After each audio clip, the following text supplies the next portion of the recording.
A normal morning at the courthouse turns into pure chaos when a jealous mistress storms up the marble steps and shoves a pregnant woman hard enough to send her crashing down the staircase. She thinks she can humiliate the wife, blame her, and walk away free. What she does not know is that the woman she targeted has a secret weapon, her brother, and he is the kind of lawyer who can tear apart lies with nothing but evidence and a stare that freezes a room.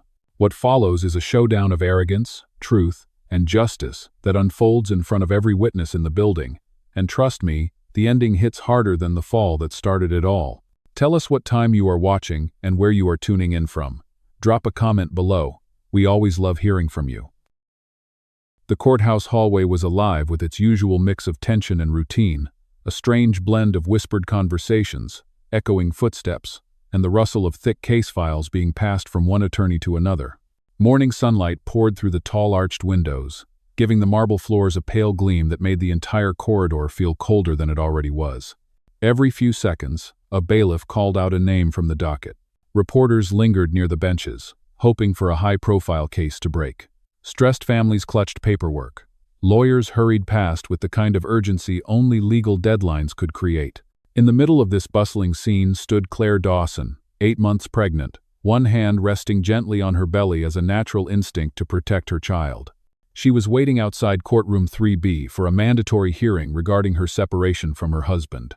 She had chosen a simple navy maternity dress and a soft gray shawl because she wanted to appear calm and composed, even though her heartbeat was uneven beneath the fabric. Her chest rose and fell with shallow breaths.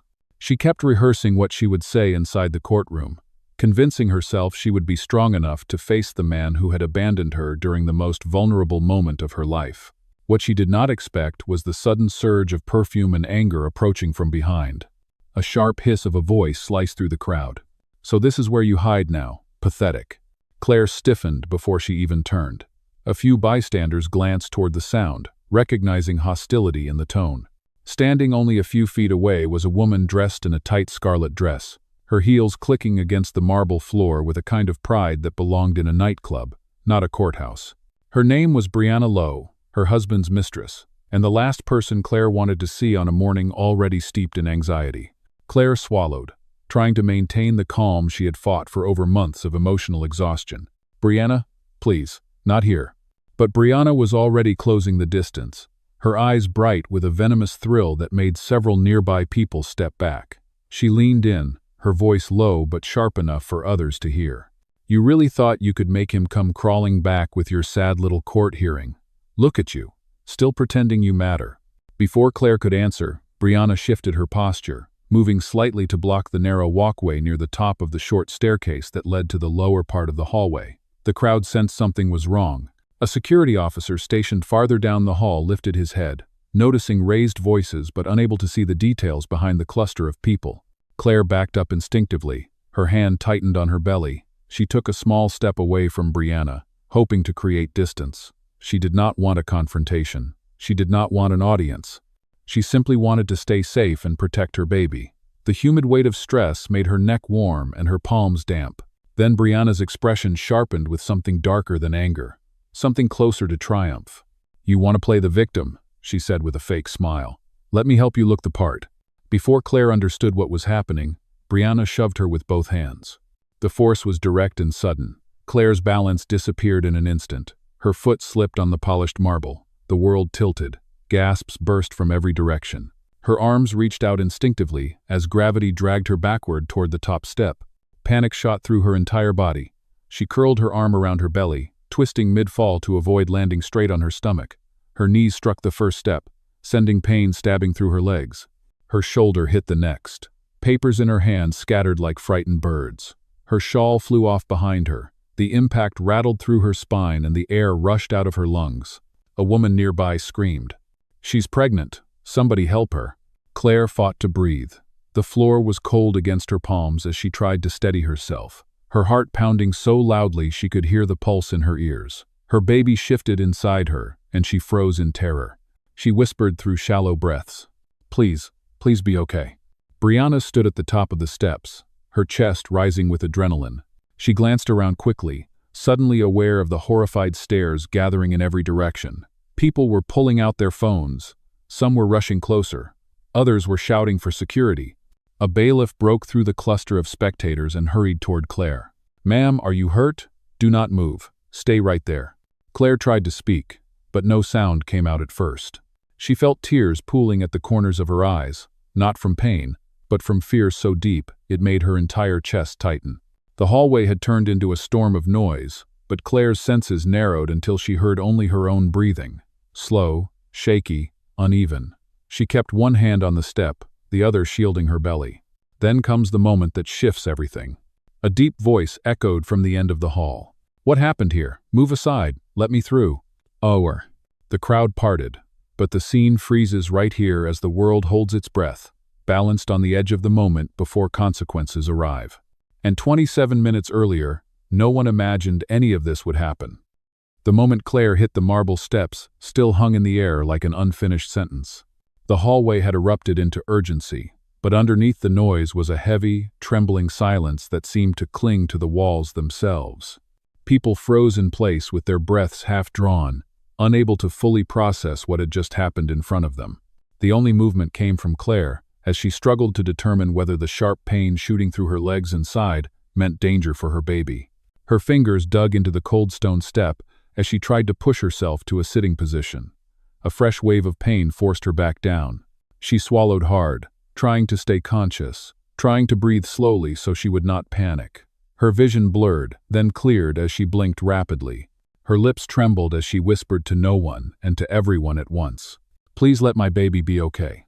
Several onlookers rushed toward her. The crowd that had been standing in neat lines moments earlier was now a chaotic circle of strangers pulling out phones, shouting for security, and trying not to step too close. Someone dropped a briefcase in the scramble. Someone else backed into a wall. Another person began praying out loud. A woman in a green blazer crouched down beside Claire, her voice shaking as much as her hands. "Sweetheart, stay still. Just breathe. Help is coming." Claire nodded, even though her throat felt tight. Her baby shifted inside her and her heart leapt into her mouth. It was not a kick. It felt more like a startled jolt, a tiny response to the sudden shock and fear.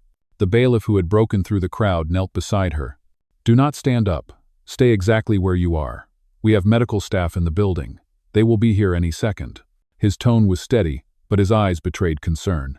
He studied the angle of her fall, checking her legs and arms for injuries. He looked up toward the staircase and met the outraged gazes of the onlookers. A murmur swept through the crowd like a wave. She pushed her.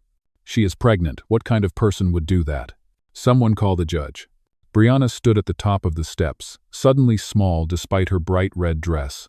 Her earlier bravado had evaporated. Her hands were clenched at her sides as if she could convince herself she had done nothing wrong. She kept glancing left and right, searching for someone who might defend her. Instead, she found only shock and disgust. Claire's breathing grew uneven. She tried to lift her head, but pain pulled her face into a wince. The woman in the green blazer gently placed a hand on her shoulder. "Stay down. You are going to be okay. I promise. Just keep breathing slowly." Claire looked around through watery eyes and saw people staring at her with compassion and worry. She also saw some who could not look away from the spectacle. Their phones were recording. Others were whispering and pointing. She wished she could disappear into the floor until all of it was over. Her hands shook so badly she could not keep them steady. She closed her eyes for a moment and focused on her baby. She imagined the tiny heartbeat that she had heard so many times at the doctor's office. She imagined the fluttering she felt at night when she rested on her side.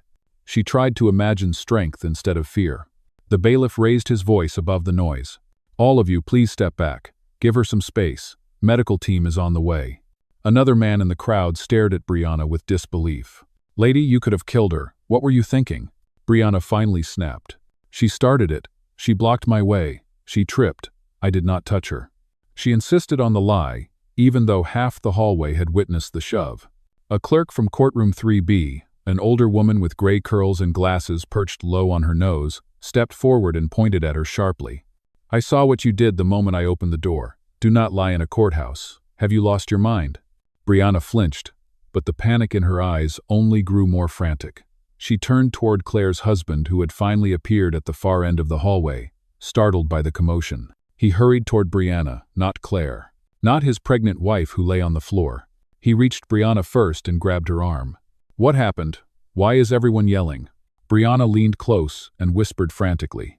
They think I pushed her. Say something. You have to defend me.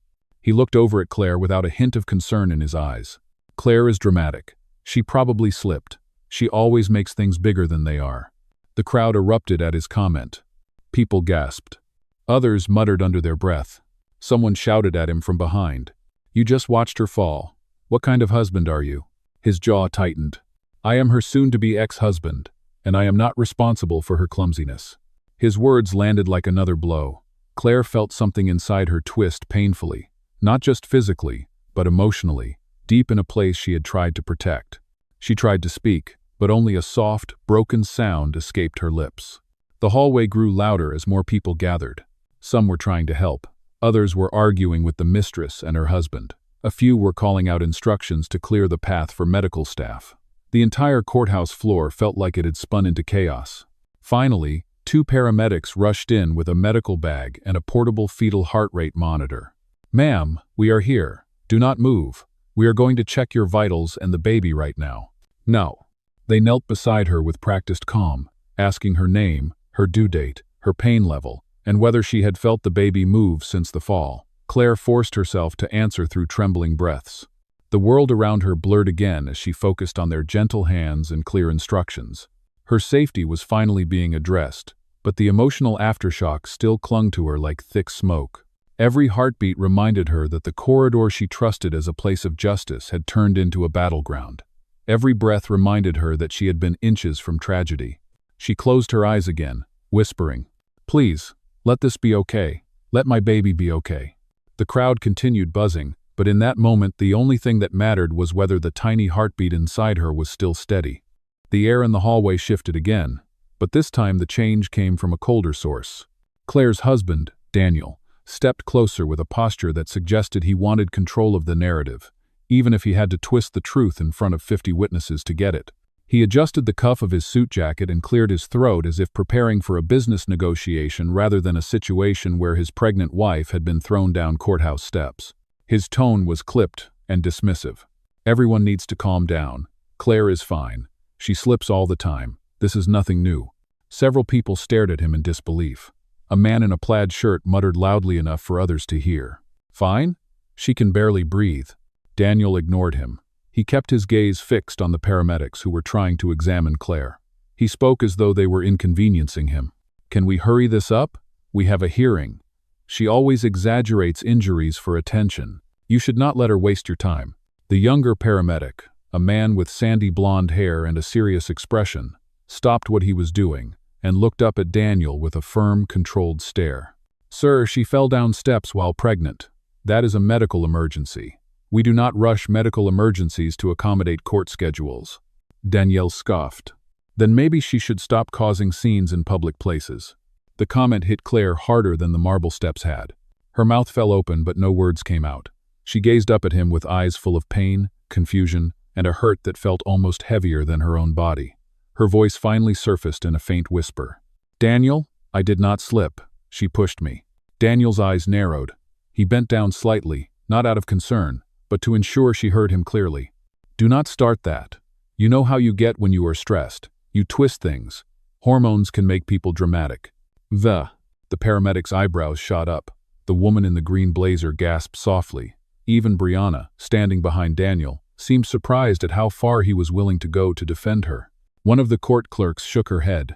Sir, multiple people saw your girlfriend shove your wife. This is not imagination. Daniel straightened his back and forced a cold smile. My girlfriend. I have not heard that term used in a courthouse before. Let me be clear. Claire and I are separated. She has been emotional for months. If she says she was pushed, it is because she wants sympathy before the custody hearing. There it was, the sharp turn. The shift from denial to a calculated attack on Claire's character. He knew exactly how to wound her, and he did it without a second of hesitation. A reporter at the far end of the hall lifted his camera again, sensing a story unraveling faster than he could capture it. Someone else whispered, "Custody hearing." Then the mistress pushes the pregnant wife. This is terrible. Claire's chest tightened. The words custody hearing echoed in her head. She knew Daniel had grown distant. She knew he had grown cruel. But the realization that he planned to use her vulnerability against her felt like a knife being pushed between her ribs. Daniel's voice rose again, louder and colder. She is unstable. Anyone can see that. Look at her. She cannot even sit up without shaking. She is overwhelmed. That is why she fell. One of the paramedics answered sharply.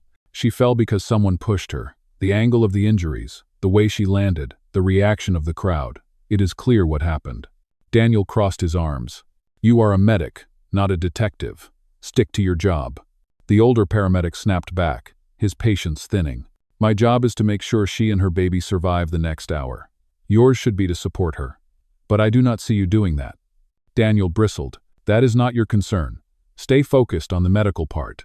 Brianna stepped closer, placing a hand on his arm, trying to look innocent. She spoke in a soft tone meant to manipulate the audience. Dan, please, do not argue. They are scared. Let them check her. She probably just lost her balance. I never touched her, I swear. Daniel nodded immediately as if her word was gospel. See, she did not touch her. Claire tripped. This whole situation is exaggerated. No. The green blazer woman shot Brianna a glare. You shoved her with both hands. Everyone saw it. Brianna's face tightened. You people are blowing this out of proportion. But the crowd had already turned against her. Their eyes watched her closely. Their judgment was thick in the air. Daniel turned his attention back to Claire, speaking loudly enough for everyone to hear. You have done this before. You make a scene, then expect everyone to feel sorry for you. I warned the court about this. I told them you might act out. Claire's breath hitched. She could not believe what she was hearing. Her voice broke. I never acted out. I never lied. You know what really happened. Daniel shrugged, indifferent. You are emotional. It happens. But it will not help your case. That sentence hit Claire like a collapsing wall. Her case. Her baby. Her future. He was building a narrative to paint her as unstable. And he was doing it with the same cold confidence he used in his corporate boardrooms. Someone near the back spoke up. This is disgusting. The woman is hurt. You should worry about her and the baby, not your image. Daniel snapped. My image is not on trial. The clerk replied sharply. It might be soon. Daniel's jaw clenched, but he said nothing. Claire felt tears well in her eyes, not from fear this time, but from the realization that Daniel had never intended to protect her. He had been preparing to destroy her credibility for months. The fall, the pain, the shock, all of it was horrible. But this moment, this brutal attempt to deny her reality, was the deepest wound of all. She closed her eyes for a second and tried to gather strength. She knew she could not let his narrative define the truth. Not today, not anymore. Proper justice would not come from him. It would come from someone else. And someone was already walking toward the scene. Someone whose voice would silence every excuse Daniel had just thrown into the air. The hallway, already pulsing with panic and disbelief, shifted again when a new presence entered the perimeter of chaos. It was subtle at first. A few heads turned. Someone whispered. The paramedics continued working, unaware that the dynamic of the entire scene was about to change. Claire lay on the cold marble floor, still clutching her belly, struggling to control her breathing. The fall had shaken her body and rattled her confidence, but the emotional blows Daniel delivered afterward cut even deeper. She could feel every word he said echoing in the hollow space between her ribs. Somewhere in the swirl of voices and footsteps, a calm and steady voice rose above the noise. Excuse me, let me through. The words were spoken evenly, without yelling, yet the impact was immediate. People stepped aside instinctively, almost as if their bodies recognized authority before their minds processed it. A tall man in a charcoal suit emerged from the crowd. His presence commanded attention without theatrics. His posture was straight, his expression was controlled. His eyes, usually warm, were cold and focused now. It was the kind of look that made even seasoned lawyers lower their voices. It was Marcus Hale, Claire's older brother, one of the state's top litigators, and the last person Daniel expected to see today. Marcus had been in courtroom 2 amperes working on a civil settlement when he received a text from a courthouse clerk who knew Claire and recognized her from earlier hearings. The message had been short and alarming. Your sister fell, come now. He did not walk. He moved with purpose, each step sharper than the last. When he reached the scene, the first thing he noticed was Claire's form on the stairs. His breath caught, but only for a fraction of a second. The professional in him activated instantly. He approached the paramedics first, lowering his voice so Claire would not panic more than she already was. "How is she? How is the baby?" The senior paramedic replied while checking Claire's vitals.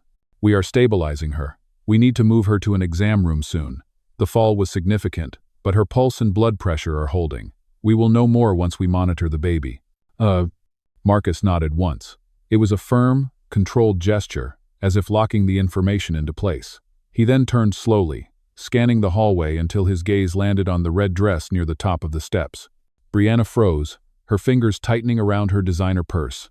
Daniel followed Marcus's gaze and tried to speak before Marcus could open his mouth. "Marcus, this is not what it looks like." Claire slipped. "She gets worked up easily. Everyone is confused." "This." Marcus's eyes did not move to Daniel. They remained fixed on Brianna, but the edge in his voice made the entire hallway fall silent. "Who put their hands on my sister?" The question was simple, but something in it carried the weight of a courtroom verdict. Even people who were not involved took a step back. Brianna swallowed hard. "I did not touch her. This is all being blown out of proportion. People here are overreacting." "Oh well." Marcus finally looked at Daniel, and the disappointment in his eyes was unmistakable. "You let this happen." It was not a question. It was a statement, pointed and direct. Daniel straightened his jacket and tried to reclaim control. "Do not start lecturing me, Marcus. You do not know the full story. Claire is emotional. She loses balance. She makes things up when she gets overwhelmed." Marcus closed the distance between them with 3 slow, steady steps. "I know my sister. I know her character. And I know when someone is trying to cover their own tracks." He paused, his voice lowered to a razor-sharp calm. "You forget I am not only her brother, I am also an attorney. In this courthouse, in this jurisdiction, and I know exactly what the penalties are for lying in front of witnesses." Brianna's face drained of color. Daniel laughed nervously, trying to deflect. "You think because you show up with a fancy suit and a title that it changes the facts." She fell. End of story. Marcus's expression remained unshaken. "Facts are not decided by you. Facts are decided by evidence." He lifted his hand slightly, revealing a device one of the clerks had already handed him, a courthouse security tablet used to view camera feeds. "I already spoke to security. They are downloading the footage from the camera above that staircase. The angle captures the entire hallway." He paused, letting the words settle heavily. Every step, every shove, every lie that followed. A collective gasp rippled through the crowd. Brianna stumbled backward until her heel tapped the top step. "You cannot be serious. This is harassment. I did nothing." Marcus tilted his head slightly, studying her with a level of calm that was almost terrifying. "You pushed a pregnant woman, inside a courthouse, surrounded by witnesses, and you think you will walk away without consequences." Daniel stepped in front of Brianna defensively. "Brianna said she did not touch her. You have no proof." Marcus lifted the tablet. "I will, in approximately 3 minutes." The tension in the hallway deepened. Reporters began whispering to one another and adjusting their cameras. Clerks watched from doorways. Even the bailiff straightened his stance, as if preparing for further escalation. Claire, still on the ground, looked up at her brother. Her eyes shimmered with relief and fear all at once. "Marcus, please, I am scared." "Lo." He moved to her side immediately, kneeling so she could see his face. "I know. I am here. I will not let anything happen to you. Not anymore." He placed a steadying hand on her arm, reassuring both her and the paramedics who were preparing to move her. But when he looked back up at Daniel and Brianna, the warmth disappeared from his eyes. This time, the voice he used belonged to the attorney who had dismantled entire corporate empires in court. "You two are not going anywhere. Not until security finishes the footage review, and not until the officers here take your statements." Daniel bristled. "You cannot order us to stay." Marcus stood slowly, meeting him eye to eye. "No, but the law can." The bailiff nodded firmly. "That is correct. Both of you will remain here until instructed otherwise." Daniel's confidence faltered. Brianna's breath hitched. The ground under their feet no longer felt stable. And for the first time since the fall, Claire felt the slightest whisper of hope. Because someone strong had finally stepped forward. Someone who would not let the truth be rewritten. The hallway, still buzzing with shock and rising tension, moved into a different kind of urgency as the paramedics prepared to lift Claire from the steps. The crowd that had once surged in chaotic circles now began to form a wider clearing. Instructions echoed through the hall, crisp and commanding. The courthouse staff worked quickly to regain control, but the emotional weight of the incident lingered in every breath people took. The senior paramedic, a woman with steady hands and calm eyes, placed a supportive arm behind Claire's shoulders. "Ma'am, we are going to move you to an exam room. I want you to keep breathing slowly. In through your nose, out through your mouth. Can you do that for me?" Claire nodded shakily. Her voice cracked when she tried to speak. "Yes, I think so." Her body felt heavy, as if the fall had drained every particle of strength from her. Every movement made the pain flash like lightning through her side. Her hand remained firmly over her belly. She refused to remove it even for a second. It was her anchor, her promise to her baby that she was still fighting. 2 courthouse security officers stepped forward to clear the path ahead. "Make way. Medical team coming through. Step aside." Their presence added a structured sense of authority that had been missing moments earlier. The crowd obeyed, shifting into 2 lines along the walls. Phones lowered, voices hushed. People held their breath as the paramedics began to lift Claire carefully. As they adjusted her position, Claire winced in pain. Marcus immediately leaned closer. "It is okay, Claire. You are safe. They know what they are doing." Claire opened her eyes long enough to meet his. The look in her brother's gaze steadied her heartbeat just slightly. "I thought I was going to fall on my stomach," she whispered. "You did not," Marcus replied. "You protected the baby, and now we will protect you." The younger paramedic secured the monitor onto Claire's belly, his movements deliberate and gentle. "We will check the baby's heartbeat as soon as we get her inside the room. Right now we need to keep her as stable as possible." The courthouse clerk, the one who had witnessed the push earlier, moved quickly to Marcus's side. She held a phone tightly in her hand. "I recorded the moment she hit the steps. I thought you might want a copy, just in case." Marcus accepted the phone, gratitude flickering in his eyes. "Thank you. This is important, very important." Behind them, Daniel let out a frustrated groan. "Oh, come on. Everyone is acting like this is some kind of crime scene. She fell. She is not dying." One of the security officers turned toward him sharply. "Sir, I suggest you remain quiet." "No."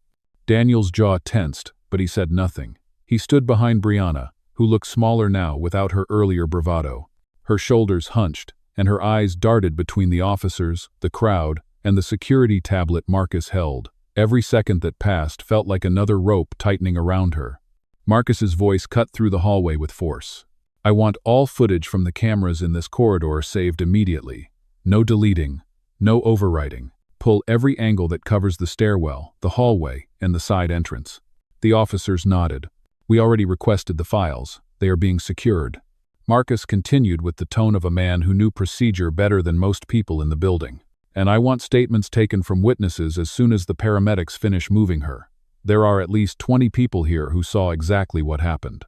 A murmur of agreement rose from the crowd. People nodded. Several stepped forward, volunteering. "I saw her shove the pregnant woman. She used both hands." Claire did not trip, not even close. With each voice, Brianna shrank further. Daniel stepped forward, as if trying to build a barricade between the truth and his own denial. "This is harassment. You are turning a small accident into a federal case." Marcus turned his head slowly, the kind of slow movement that suggested a storm was gathering behind his calm expression. "A pregnant woman was assaulted inside a courthouse. Nothing about that is small." Brianna's lips trembled. "This is all going too far. I barely touched her." A bailiff answered her immediately. "You touched her at all. That is the problem." Another officer added, "And it happened in a government building. That makes it an even bigger problem." The paramedics lifted Claire gently, placing her onto a rolling stretcher. She let out a soft cry as her muscles tensed. Marcus walked alongside her, refusing to let go of her hand. The senior paramedic spoke again. "We are taking her to the private exam room near the judge's chambers. Please clear the corridor." As they began moving, Claire's voice cracked weakly. "Marcus, my baby." "Is the baby?" Marcus squeezed her hand.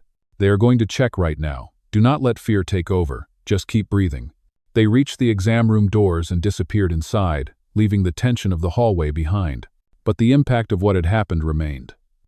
Court clerks exchanged concerned glances. Reporters whispered into microphones. Security staff tightened protocols. The crowd's sympathy grew with every passing moment.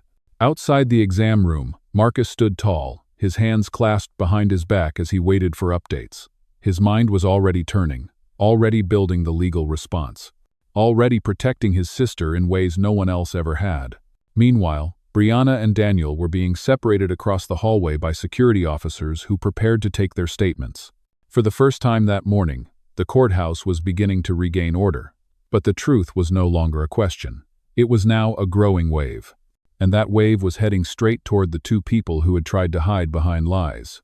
Inside the closed exam room, Claire whispered a quiet prayer for her child. Outside, justice was beginning to take shape. The hallway outside the exam room throbbed with a tense and electric silence. It was the kind of heavy quiet that settles moments before a storm breaks. People stood with their backs against the walls.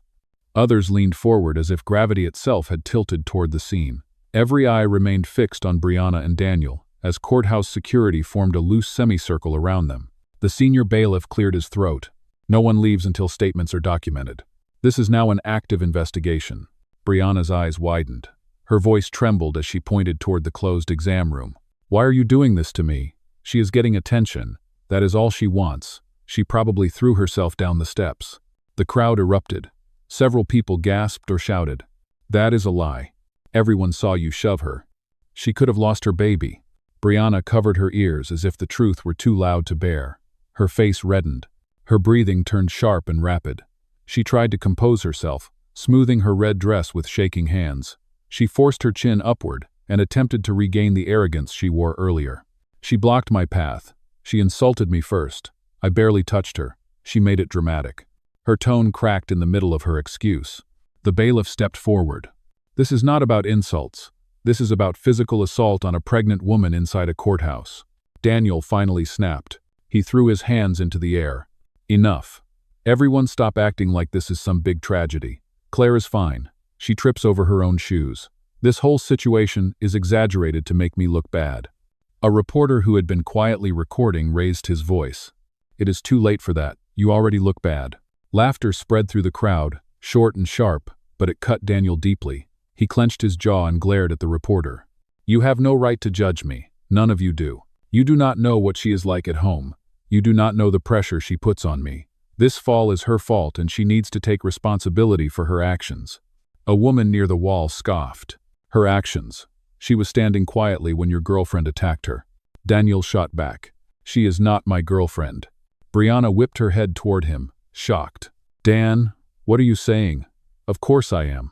Daniel quickly corrected himself. I mean, she is not responsible for this.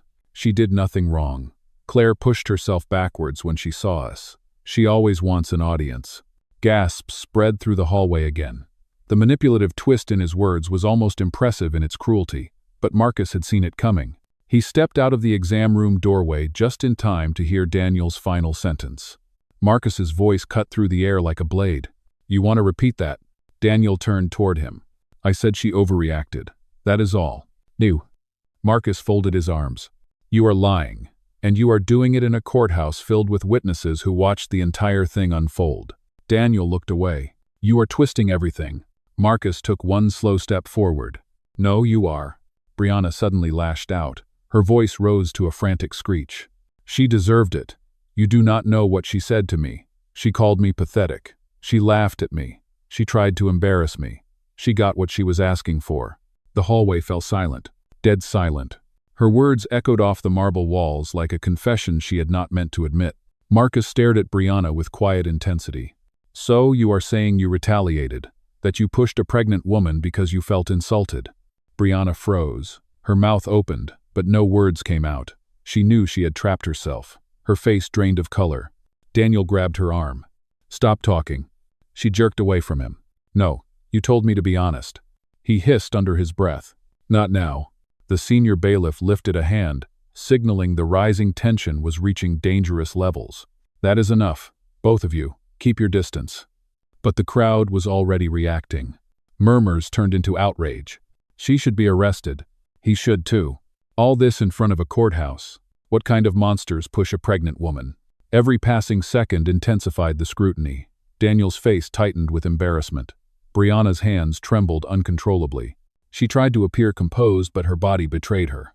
Security officers approached with clipboards and body cameras. We are taking formal statements now. Please respond truthfully. Brianna lifted her chin, trying to salvage some dignity. I will not answer anything without a lawyer. A nearby clerk responded quickly. That is your right, but refusing to cooperate will be noted. Daniel rolled his eyes. This is insane. None of this should be happening.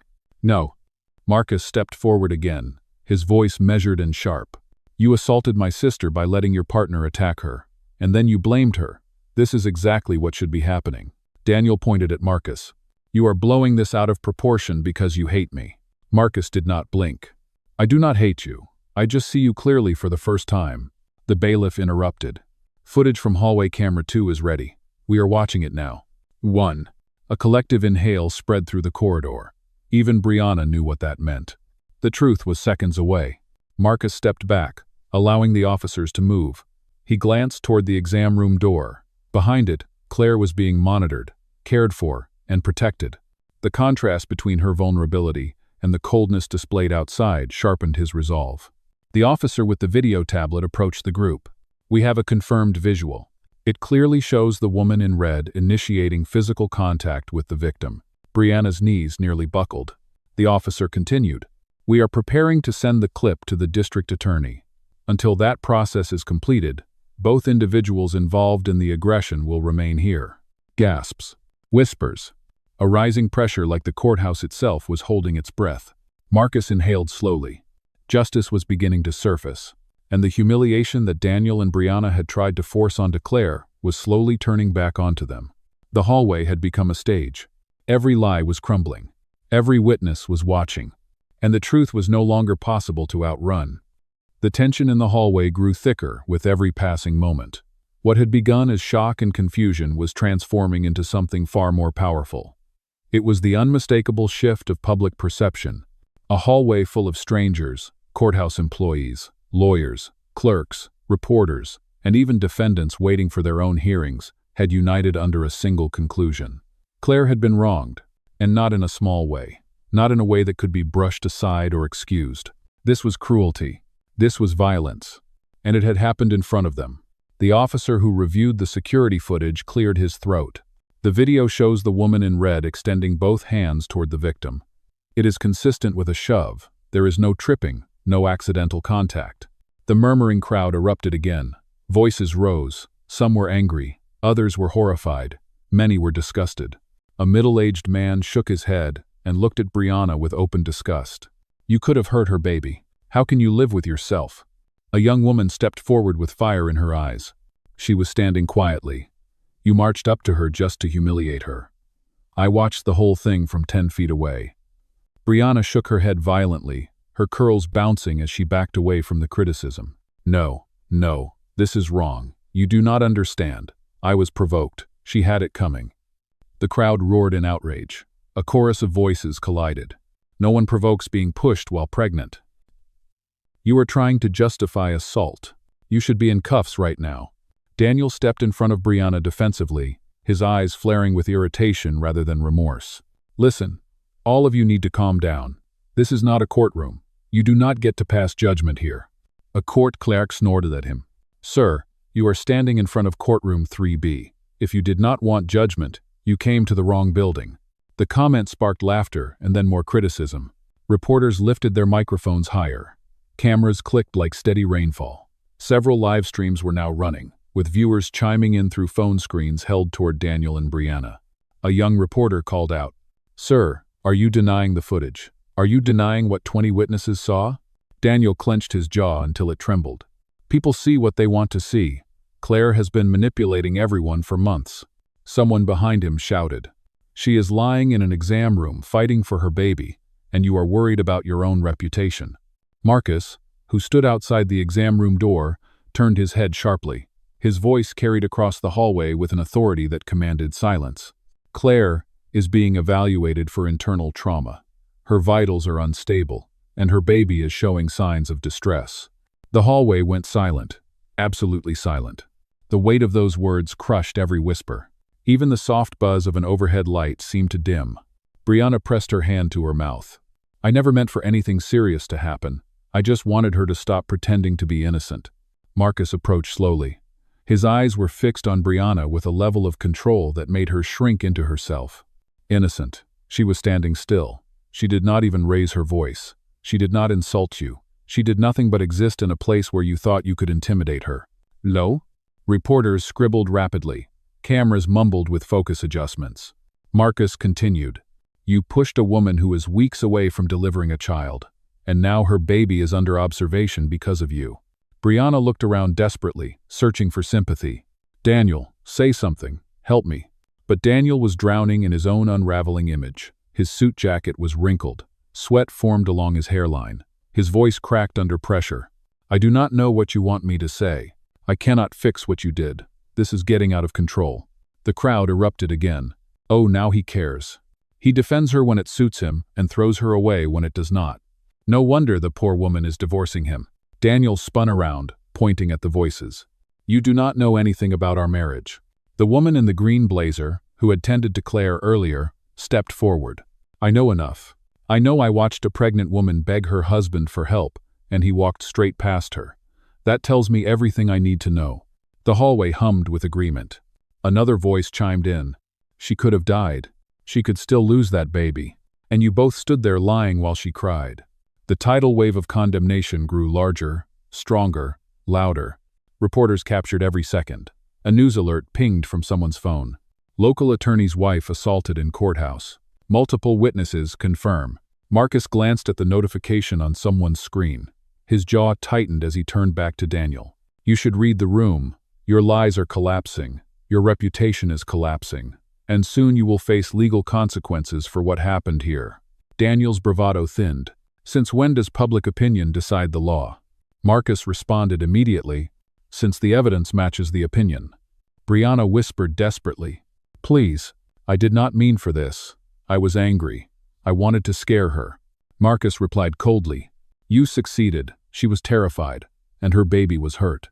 A wave of emotional tension pulsed through the crowd again. Suddenly the bailiff lifted his voice. All witnesses remain available. Officers will begin collecting individual statements now. Anyone who recorded video should step to the left. A large group of people moved immediately. Their solidarity was undeniable. Daniel shook his head, overwhelmed. This cannot be happening. Brianna sank into a bench, her hands covering her face. She could no longer hide behind her defiance. Her body trembled. Her breath hitched. Her world was beginning to crumble under the pressure of public truth. Meanwhile, the crowd's anger only intensified, fueled by empathy for Claire and disgust for the cruelty they had witnessed. A woman whispered near Marcus. She is not alone anymore. She has all of us. Use that. Marcus nodded once. Thank you. She needs that today. Inside the exam room, unaware of the firestorm outside, Claire rested with her eyes closed, fighting fear for her baby. Outside, justice was taking its first loud, unstoppable steps. The hallway had settled into a hushed tension, the kind of quiet that follows a storm but still warns of another one approaching. Security officers gathered near the staircase with tablets and printed reports. Court clerks walked back and forth carrying flash drives and signed statements. Reporters stood ready with microphones lifted, whispering to their producers through earpieces. But the center of it all, the place where every pair of eyes lingered, remained the same.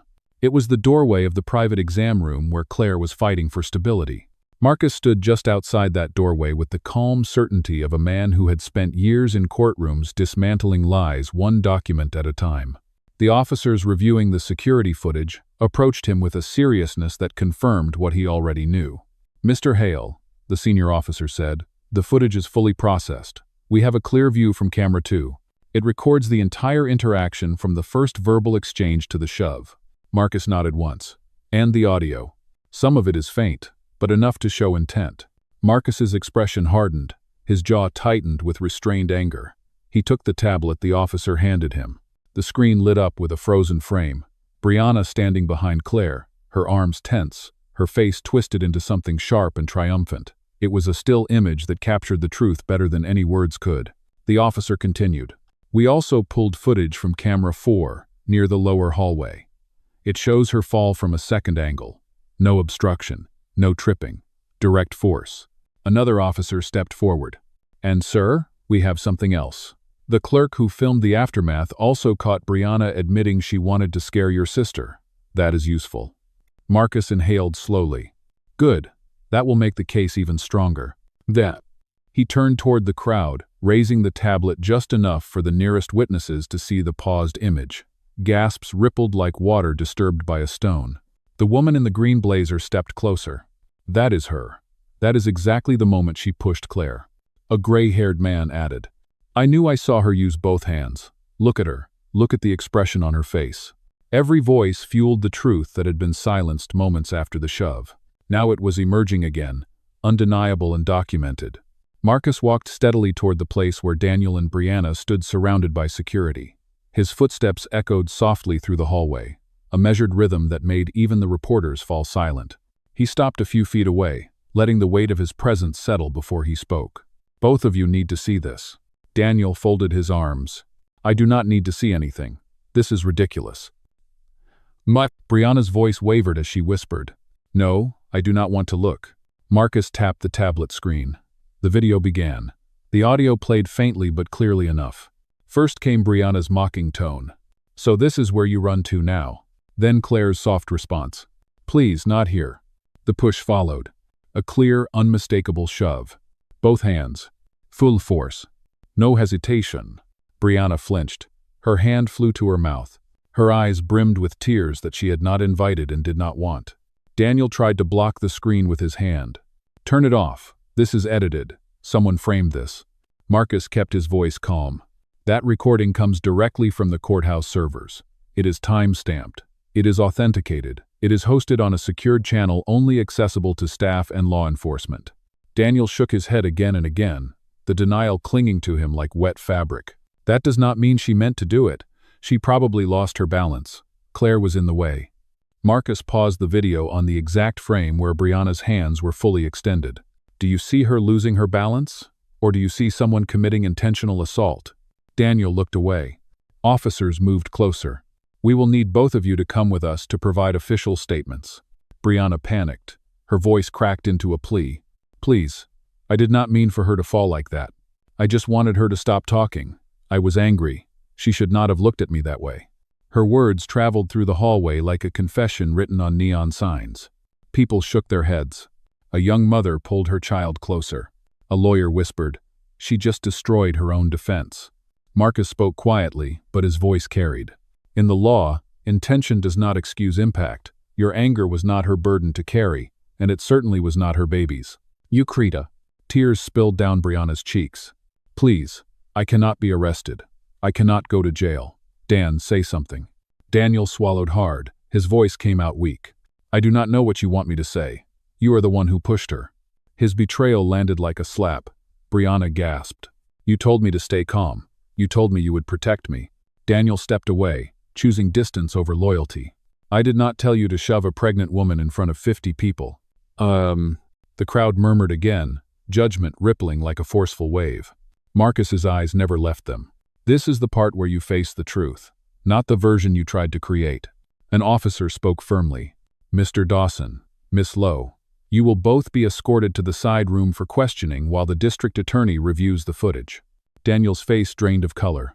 You cannot detain us. We have not been charged. The officer nodded. You are not under arrest. Yet. But you are required to remain on site for the ongoing investigation. Attempting to leave would escalate the situation. Brianna began to cry harder. I cannot breathe. I cannot handle this. The officer responded calmly. You should have considered that before you put your hands on someone. Marcus turned toward the exam room door as a soft knock came from inside. A paramedic opened it slightly and nodded to him. She is asking for you. Her vitals are stabilizing. The baby's heartbeat is steady, but we want to monitor for another hour. Marcus exhaled for the first time since he entered the hallway. Thank you. He faced Daniel one last time. You tried to twist reality, but truth has a way of rising, and now it is here. Daniel lowered his head. For the first time, he had nothing to say. Brianna collapsed into the bench, sobbing into her hands. The hallway had shifted once more, not into chaos, not into fear, but into something that felt like justice finally waking up. The atmosphere inside the courthouse had shifted from outrage to something heavier. It was no longer just anger. It was the beginning of justice closing its grip. People who had witnessed the fall now watched the aftermath unfold with a mix of solemnity and grim satisfaction. Conversations quieted into whispers. The marble floor echoed with deliberate footsteps as court officers moved with purpose, carrying printouts, forms, and evidence packets. Daniel and Brianna sat apart now, not by choice, but because the officers subtly guided them to opposite benches. The two of them looked like the final pieces of a toppled empire, not knowing exactly when the collapse had started, but fully aware that it was happening. Daniel stared at the polished floor, his earlier arrogance drained into a hollow emptiness. He kept wiping his palms on his suit pants, as if trying to scrub away the consequences he never believed he would face. He had always felt untouchable. His wealth, his connections, his carefully crafted public image, they had been armor, but none of them mattered now, not with witnesses, not with security footage, not with a victim inside an exam room being monitored for fetal distress. Brianna, on the other hand, had unraveled completely. Her mascara smeared down her cheeks. Her shoulders shook with quiet sobs. Every few seconds she looked toward Daniel with desperate, pleading eyes, but he never looked back. She whispered his name once, then again, then a third time. Each attempt sounded smaller than the last. A courthouse investigator walked toward them with 2 clipboards in hand. "Miss Lowe, Mr. Dawson, we will now record your formal preliminary statements." Daniel stood first. "Fine, I will give you my statement. But I want to make it clear that Claire has a history of exaggerating things. This whole situation is overblown." The investigator raised an eyebrow. "Sir, the footage shows her falling immediately after Miss Lowe pushed her. We also have audio that supports the escalation." Daniel opened his mouth, then closed it again. He began to understand that he was no longer controlling the narrative. The investigator continued. "You are not required to speak, but anything you say will be documented." Daniel ran a hand through his hair. His voice cracked. "I did not think it was that serious. I thought she tripped." "The investigator asked bluntly, "Did you witness her tripping?" Daniel hesitated for 3 full seconds. The silence was louder than any confession. "I saw her fall. I did not see the beginning. A flimsy one. And everyone knew it." Across the hall, Brianna clutched her purse with trembling fingers. "I will not say anything until I talk to a lawyer." The investigator nodded. "That is your right. But refusing to cooperate at this stage will be included in the report." "No." Brianna burst into tears again. "This cannot be happening. I did not mean to hurt anyone. I was upset. She was staring at me." The investigator spoke gently, but firmly. "A stare does not justify pushing a pregnant woman, especially not in a courthouse." More reporters arrived. The red tally lights of their cameras blinked like small warnings. Security officers instructed them to stay behind the designated area, but they continued filming. They recorded every flinch on Daniel's face, every shake in Brianna's shoulders, every detail of their unraveling. A clerk walked out of a nearby office holding a printed document. "Mr. Hale, the judge has been informed of the situation and may consider issuing an emergency protective order if the victim requests one." Marcus accepted the paperwork with a tight nod. "Thank you, she will." He turned toward the officers standing with Daniel. "Make sure this is filed before the end of the hour." Daniel reacted instantly. "What? No, that is not necessary. I am not a danger to her." Marcus's gaze did not shift. "You abandoned her after the fall. You blamed her for being assaulted. You supported the person who pushed her. You have given every reason for this order." Daniel opened his mouth again, but nothing came out. His voice had drained away completely this time. A group of attorneys who had emerged from several courtrooms lingered near the wall. They whispered among themselves. "That is Dawson, the guy with the real estate firm. He is finished. No one will touch his business after this. I heard he has 3 pending deals. They will probably get suspended now. Shareholders are going to flee the moment this hits the news." And it had already hit the news. A notification chimed on someone's phone. "Courthouse assault involving prominent businessman." Another alert followed. "Security footage confirms physical attack." Daniel heard the buzz of the notifications. His stomach dropped. His breathing grew shallow. His entire corporate empire depended on trust and reputation, and both had shattered on the marble floor of a courthouse staircase. Nearby, Brianna's own world cracked open. A reporter approached her carefully. "Miss Lowe, do you have a statement about the video that shows you pushing a pregnant woman?" Brianna shook her head violently. No, this was not supposed to happen. I did not want any of this. I just wanted him to choose me." "Lie," a reporter whispered quietly. "And now he does not even want to look at you." Daniel finally raised his head, frustration breaking through the panic. "Do not put this on me. This is your fault. You had one job: keep quiet and walk past her." Brianna stared at him as if he had slapped her. My fault. You told me to talk to her. You told me she was ruining things for us. Daniel shook his head. I never told you to touch her. The officer stepped between them. That is enough. If either of you argue again, you will be escorted to separate rooms. The hallway watched as their alliance broke apart like cracked glass. The pieces fell silently at their feet. Marcus finally stepped forward, his voice low but filled with quiet judgment. You both chose cruelty, and cruelty has a cost. His phone buzzed. The paramedic texted, Baby stable, Claire conscious. Marcus let out a slow breath. Relief softened the edges of his expression, but only slightly. He looked at Daniel for the final time that morning. You are about to lose much more than a court hearing. Daniel's voice barely surfaced. What do you mean? Marcus answered calmly. Your reputation, your custody claims, your credibility, all of it. He turned to Brianna. And you will face charges you cannot talk your way out of. Brianna began sobbing again, bending over her knees. The hallway that once echoed with their arrogance now echoed with their collapse. Justice was no longer approaching. It had arrived, and it was already shaping what came next. The exam room was quiet in a way the hallway could never be. Soft fluorescent light glowed above the bed where Claire rested, propped gently against a set of white pillows. Her hands lay folded over her stomach. A fetal monitor beeped beside her with a steady rhythm that filled the room like a small heartbeat of hope. Each steady sound eased another knot in her chest. She felt tired, shaken, and sore. But she was safe. Her baby was safe.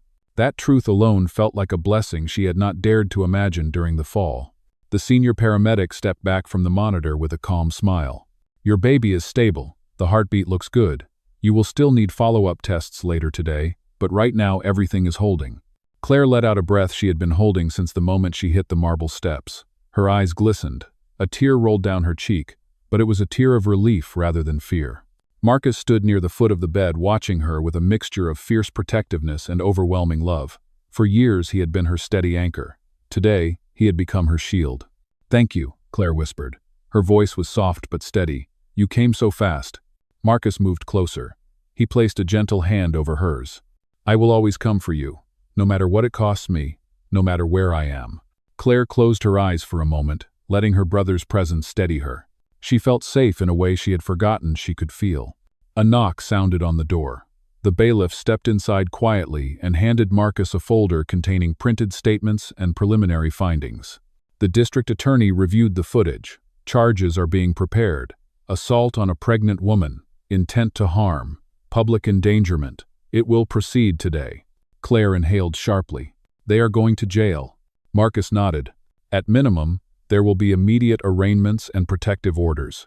At maximum, they face real penalties. But for now, the important thing is that you are protected. The bailiff continued. The emergency protective order has been approved by the judge. Daniel Dawson is barred from approaching or contacting Miss Dawson. Effective immediately. That sentence washed over Claire like warm sunlight breaking through the darkest clouds. He cannot touch me. He cannot threaten me. He cannot control me anymore. Marcus added, You are free from him now. Legally, personally, entirely.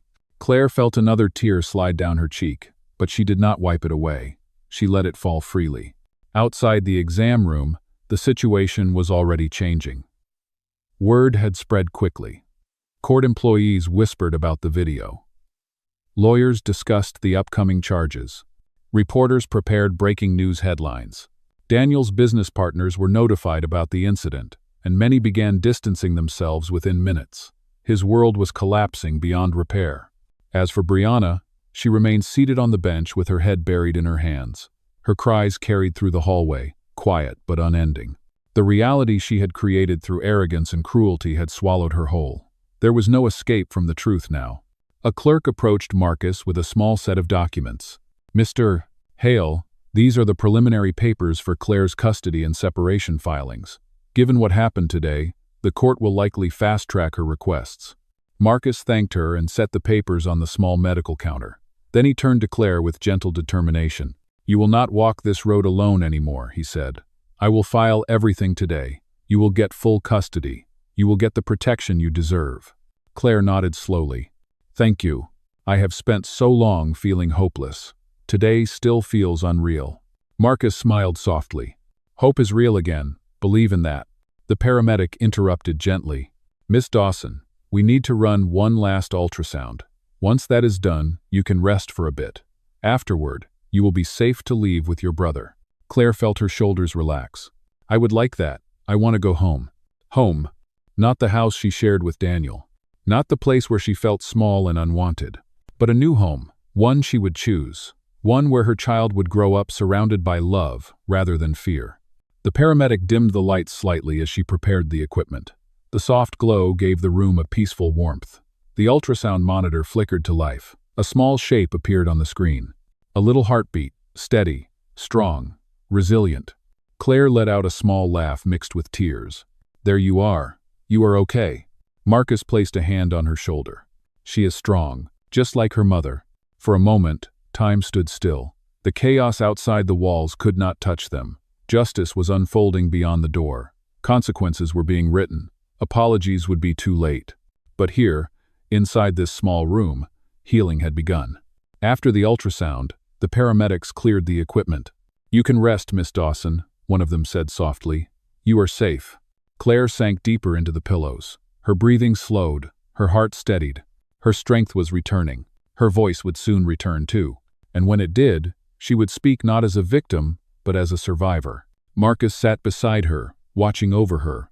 Today was the end of something toxic, he said. But it is also the start of something better. Claire closed her eyes. Better for me, better for my baby. Yes, Marcus said. A future where no one can hurt you again. Outside the exam room, Daniel and Brianna were escorted to a closed conference room where charges would be presented. Reporters swarmed. Cameras flashed. Their downfall was no longer quiet or avoidable. The consequences they had tried to escape had found them.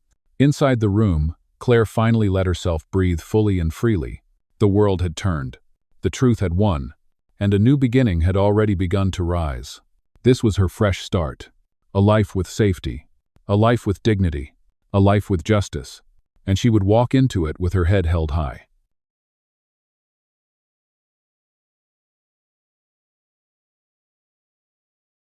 A signature on a divorce petition.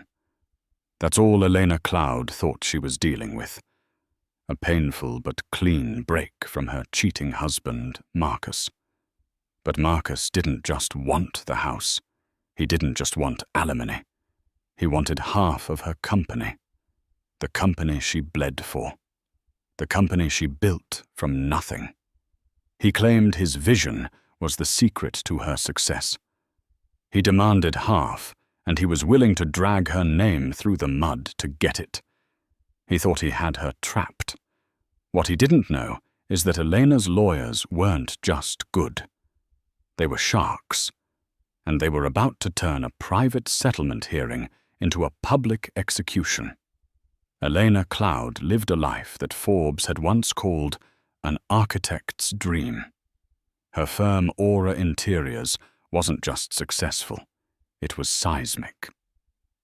From their flagship office in a restored Soho warehouse, Aura had redefined sustainable luxury. They didn't just design rooms, they engineered biophilic experiences.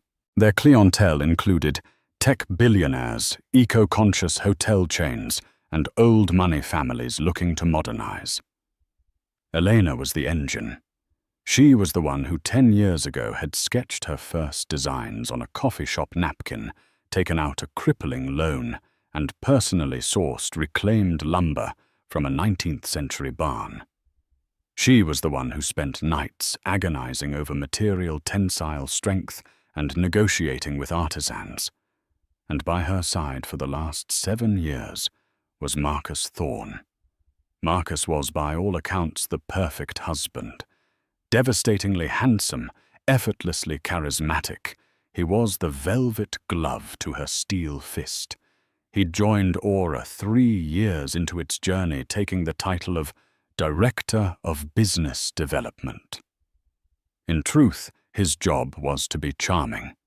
He attended galas, networked at golf tournaments, and was the handsome face quoted in lifestyle magazines.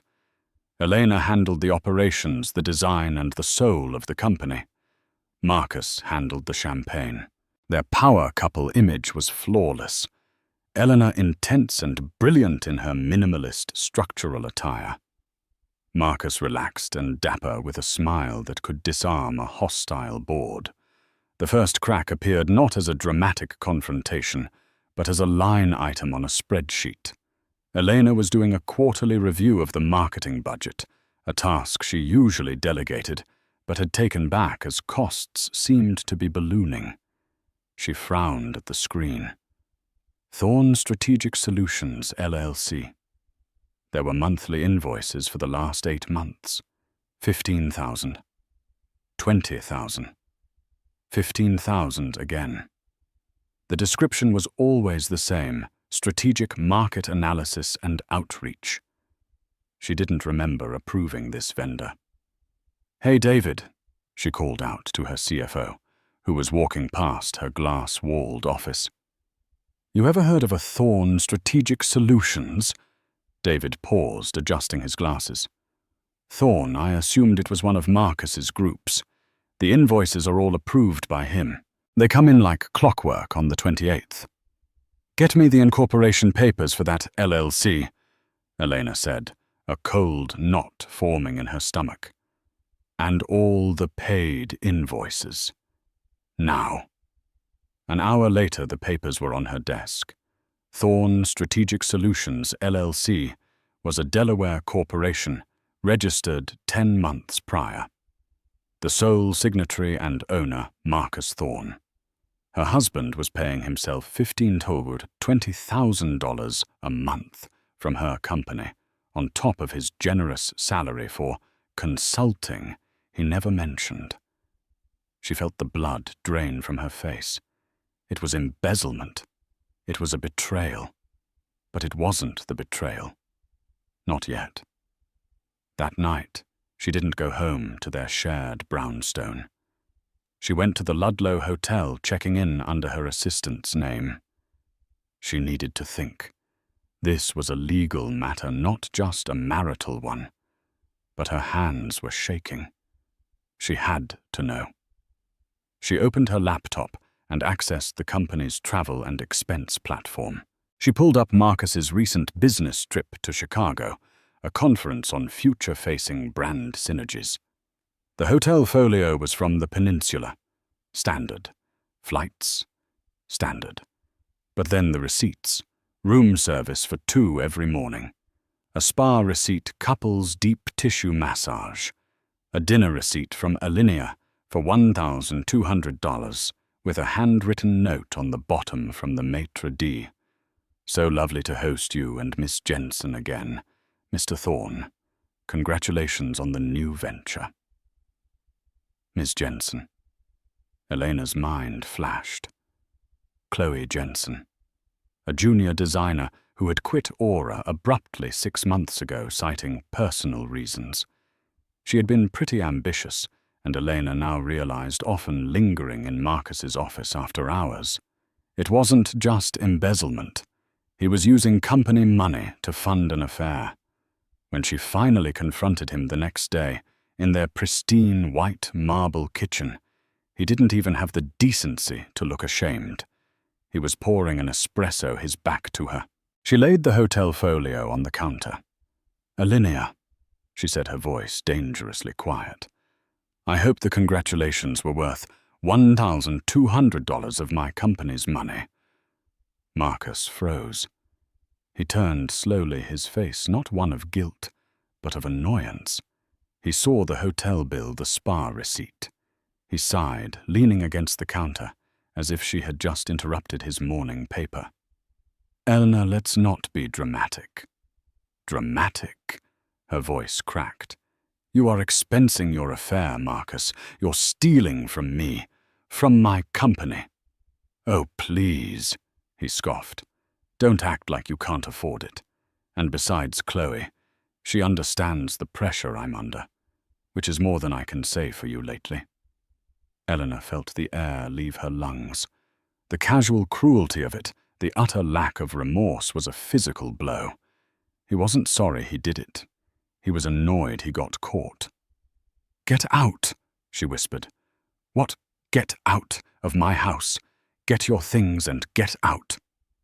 Marcus's eyes hardened. The charming mask fell away, revealing something cold and reptilian. "Fine," he snapped. "But you just made the biggest mistake of your life, Elena. You have no idea what you just did." "I'm calling my lawyer," she said, her hands trembling as she reached for her phone. "You do that?" he sneered, grabbing his leather jacket from a chair. "Call your lawyer, and I'll call mine. You think this is your house? You think that is your company? You are about to learn just how wrong you are." The next 48 hours were a blur of numb logistics. Elena changed the locks on the brownstone and her office.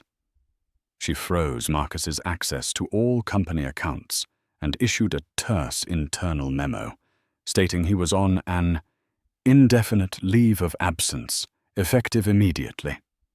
She spent one long, tear-filled night on her sofa, cycling through rage, grief, and a profound, bone-deep humiliation. Then she called Rebecca Shaw. Rebecca was a senior partner at Lockwood Steel and Garrison, a law firm known for handling divorces that looked more like corporate dissolutions. She was sharp, impeccably dressed, and possessed zero patience for emotional fluff. "He stole from the company, Elena," Rebecca said, peering over her glasses in a glass-walled conference room overlooking Bryant Park. "That's wire fraud. It's embezzlement. We don't just have grounds for divorce. We have grounds for a criminal referral, in a divorce that gives us all the leverage." "I don't want to send him to jail," Elena said, her voice small. I want him gone. I'll be fair with the assets. The brownstone, the art, the savings. He can have half of everything we shared. But Aura is mine." "Of course it is," Rebecca said, making a note. "You are the sole founder. His employment is a separate matter from the marital assets. We'll send his lawyer a standard offer. He'll take it. He'd be a fool not to give in his criminal liability." But Marcus, it turned out, was a very special kind of fool. The letter that arrived at Rebecca's office was not a settlement acceptance. It was a declaration of war. Rebecca called Elena immediately.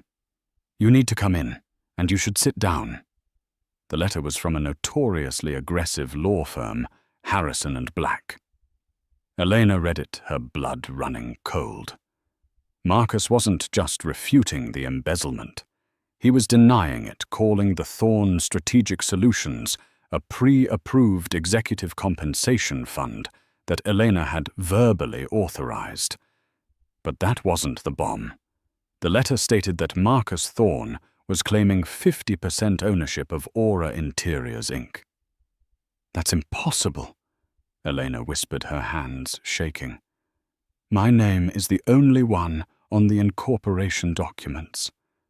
I am the 100% shareholder." "He's not claiming he was a shareholder, Elena," Rebecca said, her voice grim. "He's claiming he was your partner.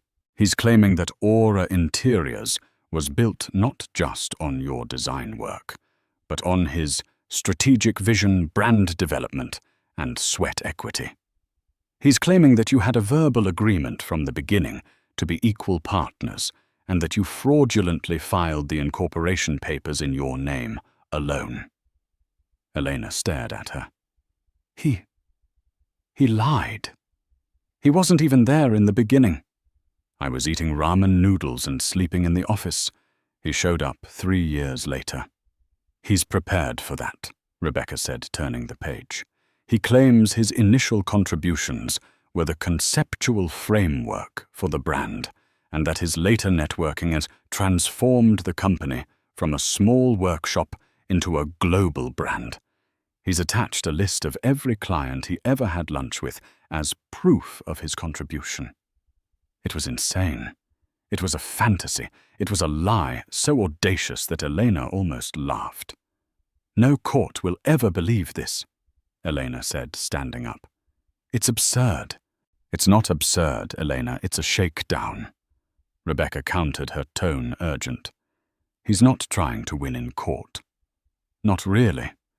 He's trying to force your hand.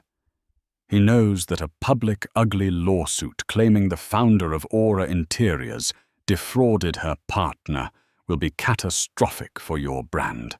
It'll spook investors. It'll rattle clients. Elena's phone buzzed. It was her head of PR. Don't answer it, Rebecca ordered. Elena looked at the screen. The preview text was frantic. Elena, a reporter from the New York Post, is asking for comment on a pending lawsuit from Marcus Thorne. What is going on? Elena's legs gave out. She sank back into the chair. He leaked it, Elena whispered, horrified. He already leaked it. He's not just trying to get paid, Elena, Rebecca said, her eyes now flinty. He's trying to burn your company to the ground unless you give him what he wants.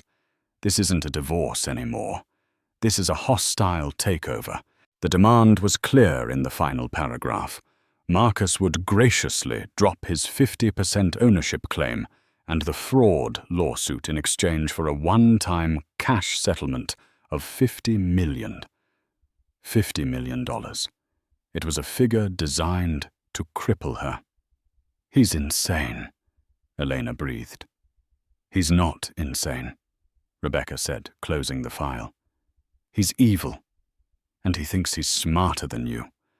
Our job is to prove him wrong. But this is going to be a war, and it's going to be public. Elena's world, once defined by the clean lines of her designs, had become a chaotic blur of legal strategy and damage control. The New York Post ran the story, of course. Aura of Deceit, CEO's husband, claims she stole £200 and company. The article was dripping with quotes from a source close to Mr. Thorne, painting Marcus as the unsung visionary and Elena as a coldly ambitious operator. The fallout was immediate. 2 high-profile clients put their projects on hold. Her investors, a private equity group from Boston, called an emergency board meeting. This is a PR nightmare, Eleanor, said Daniel Levine, the fund's manager. A public fight about the company's very founding. It makes us look unstable. Settle it. Give him the $50 million. It's a rounding error compared to losing the brand's reputation. It's not a rounding error to me, Elena said, her voice steely. It's extortion. I will not pay him $1 for a lie. He's a thief who I happen to be married to. Be that as it may, his story is gaining traction, Daniel warned. Fix it, or we will be forced to reevaluate our position. She hung up, shaking with rage. She was being attacked by her husband and now abandoned by her partners. She stormed into the war room at Lockwood Steel and Garrison. Rebecca had commandeered a conference room, its walls now covered in whiteboards, detailing Marcus's claims, his networks, and his known associates. He's winning, Elena said, throwing her bag on the floor. He's poisoning my board. He's loud, Rebecca corrected, not looking up from a file. There's a difference. Right now, he's all offense. We've been on defense. It's time to change that. How? We can't prove a negative. I can't prove we didn't have a verbal agreement 10 years ago. It's his word against mine. No, Rebecca said, finally looking up. His word is against his actions. He's built his entire case on the idea that he was the strategic mastermind. So we're going to find out what this mastermind was actually doing. She pointed to a junior associate. Tell me about his company calendar for the last 2 years. The associate, a young man named Ben, cleared his throat. It's thin, Ms. Shaw. Very thin. He's got networking lunch blocked out almost every day from 12 to 3. He has golf outings, galas. But in terms of actual internal strategy meetings, he cancelled 70% of them. When he did attend the minutes show, he tabled discussion on most key items. He was lazy, Elena muttered. He was performatively busy, Rebecca said. But that's not enough.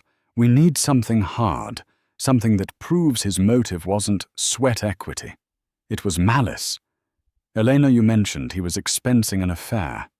Yes, Chloe Jensen, a former designer. Find her, Rebecca ordered Ben. But the real gold, it's that LLC, Thorn Strategic Solutions. He thinks he's so smart calling it executive compensation. But if he was just paying himself, it's a civil matter. It's marital waste. But if he was paying someone else, that's a conspiracy. Rebecca picked up the phone. Get me Sarah at Kroll, she said to her assistant. Kroll was the most feared corporate investigations firm in the world. Tell her I have a high-priority forensic accounting and digital investigation. I want a full deep dive on Marcus Thorne and his little LLC. I want every bank transfer, every email he ever sent from a company server, every text, every keycard swipe. I want to know where he was, who he was with, and what he was spending your money on, Elena. Every single cent. Rebecca hung up and turned to Elena. He wants to play this in public fine. He thinks he's a visionary. We're about to give the world a very clear vision of exactly who Marcus Thorne is. The investigation began. It was a quiet, methodical dissection of Marcus's life. While Marcus was giving smug, no-comment interviews to Page 6, the Kroll investigators were pulling data from Aura's servers. 2 weeks later, the call came. We have it, Sarah from Kroll said. It's bad, Rebecca. It's worse than you thought. While Rebecca's team dug, Marcus escalated his public assault. He was a natural at playing the victim. He gave an exclusive, tearful interview to a high-profile morning show, the kind that specialized in human interest stories. I loved her, he said, his voice catching. He was wearing a simple dark sweater, looking earnest and heartbroken. And I loved that company. I put my soul into it. I brought in the first major clients. I crafted the brand story. Aura was my idea. And when our marriage got rocky, she just locked me out. She erased me. The host, a woman with a famously sympathetic demeanor, looked horrified. So you're saying she's trying to cut you out of the company you built together? I just want what's fair, Marcus said, wiping a non-existent tear. I'm not a monster. I just want her to honor the promise she made to me all those years ago, that we were partners in everything. The narrative was devastatingly effective. Elena, the brilliant but cold CEO, was now being painted as a corporate monster who would even defraud her own husband. At justice. For Marcus began trending, albeit briefly, on Twitter. Aura's Instagram comment sections were a war zone. Elena was a prisoner in her own home. Paparazzi waited outside her brownstone. Her employees were nervous, their faith in her shaken. He's brilliant at this, Eleanor spat, watching the interview on her laptop from Rebecca's office. He's lying. He's lying so beautifully. He is, Rebecca agreed, unimpressed. He's committing to the role. He thinks this public pressure will force you to settle before we ever get to discovery.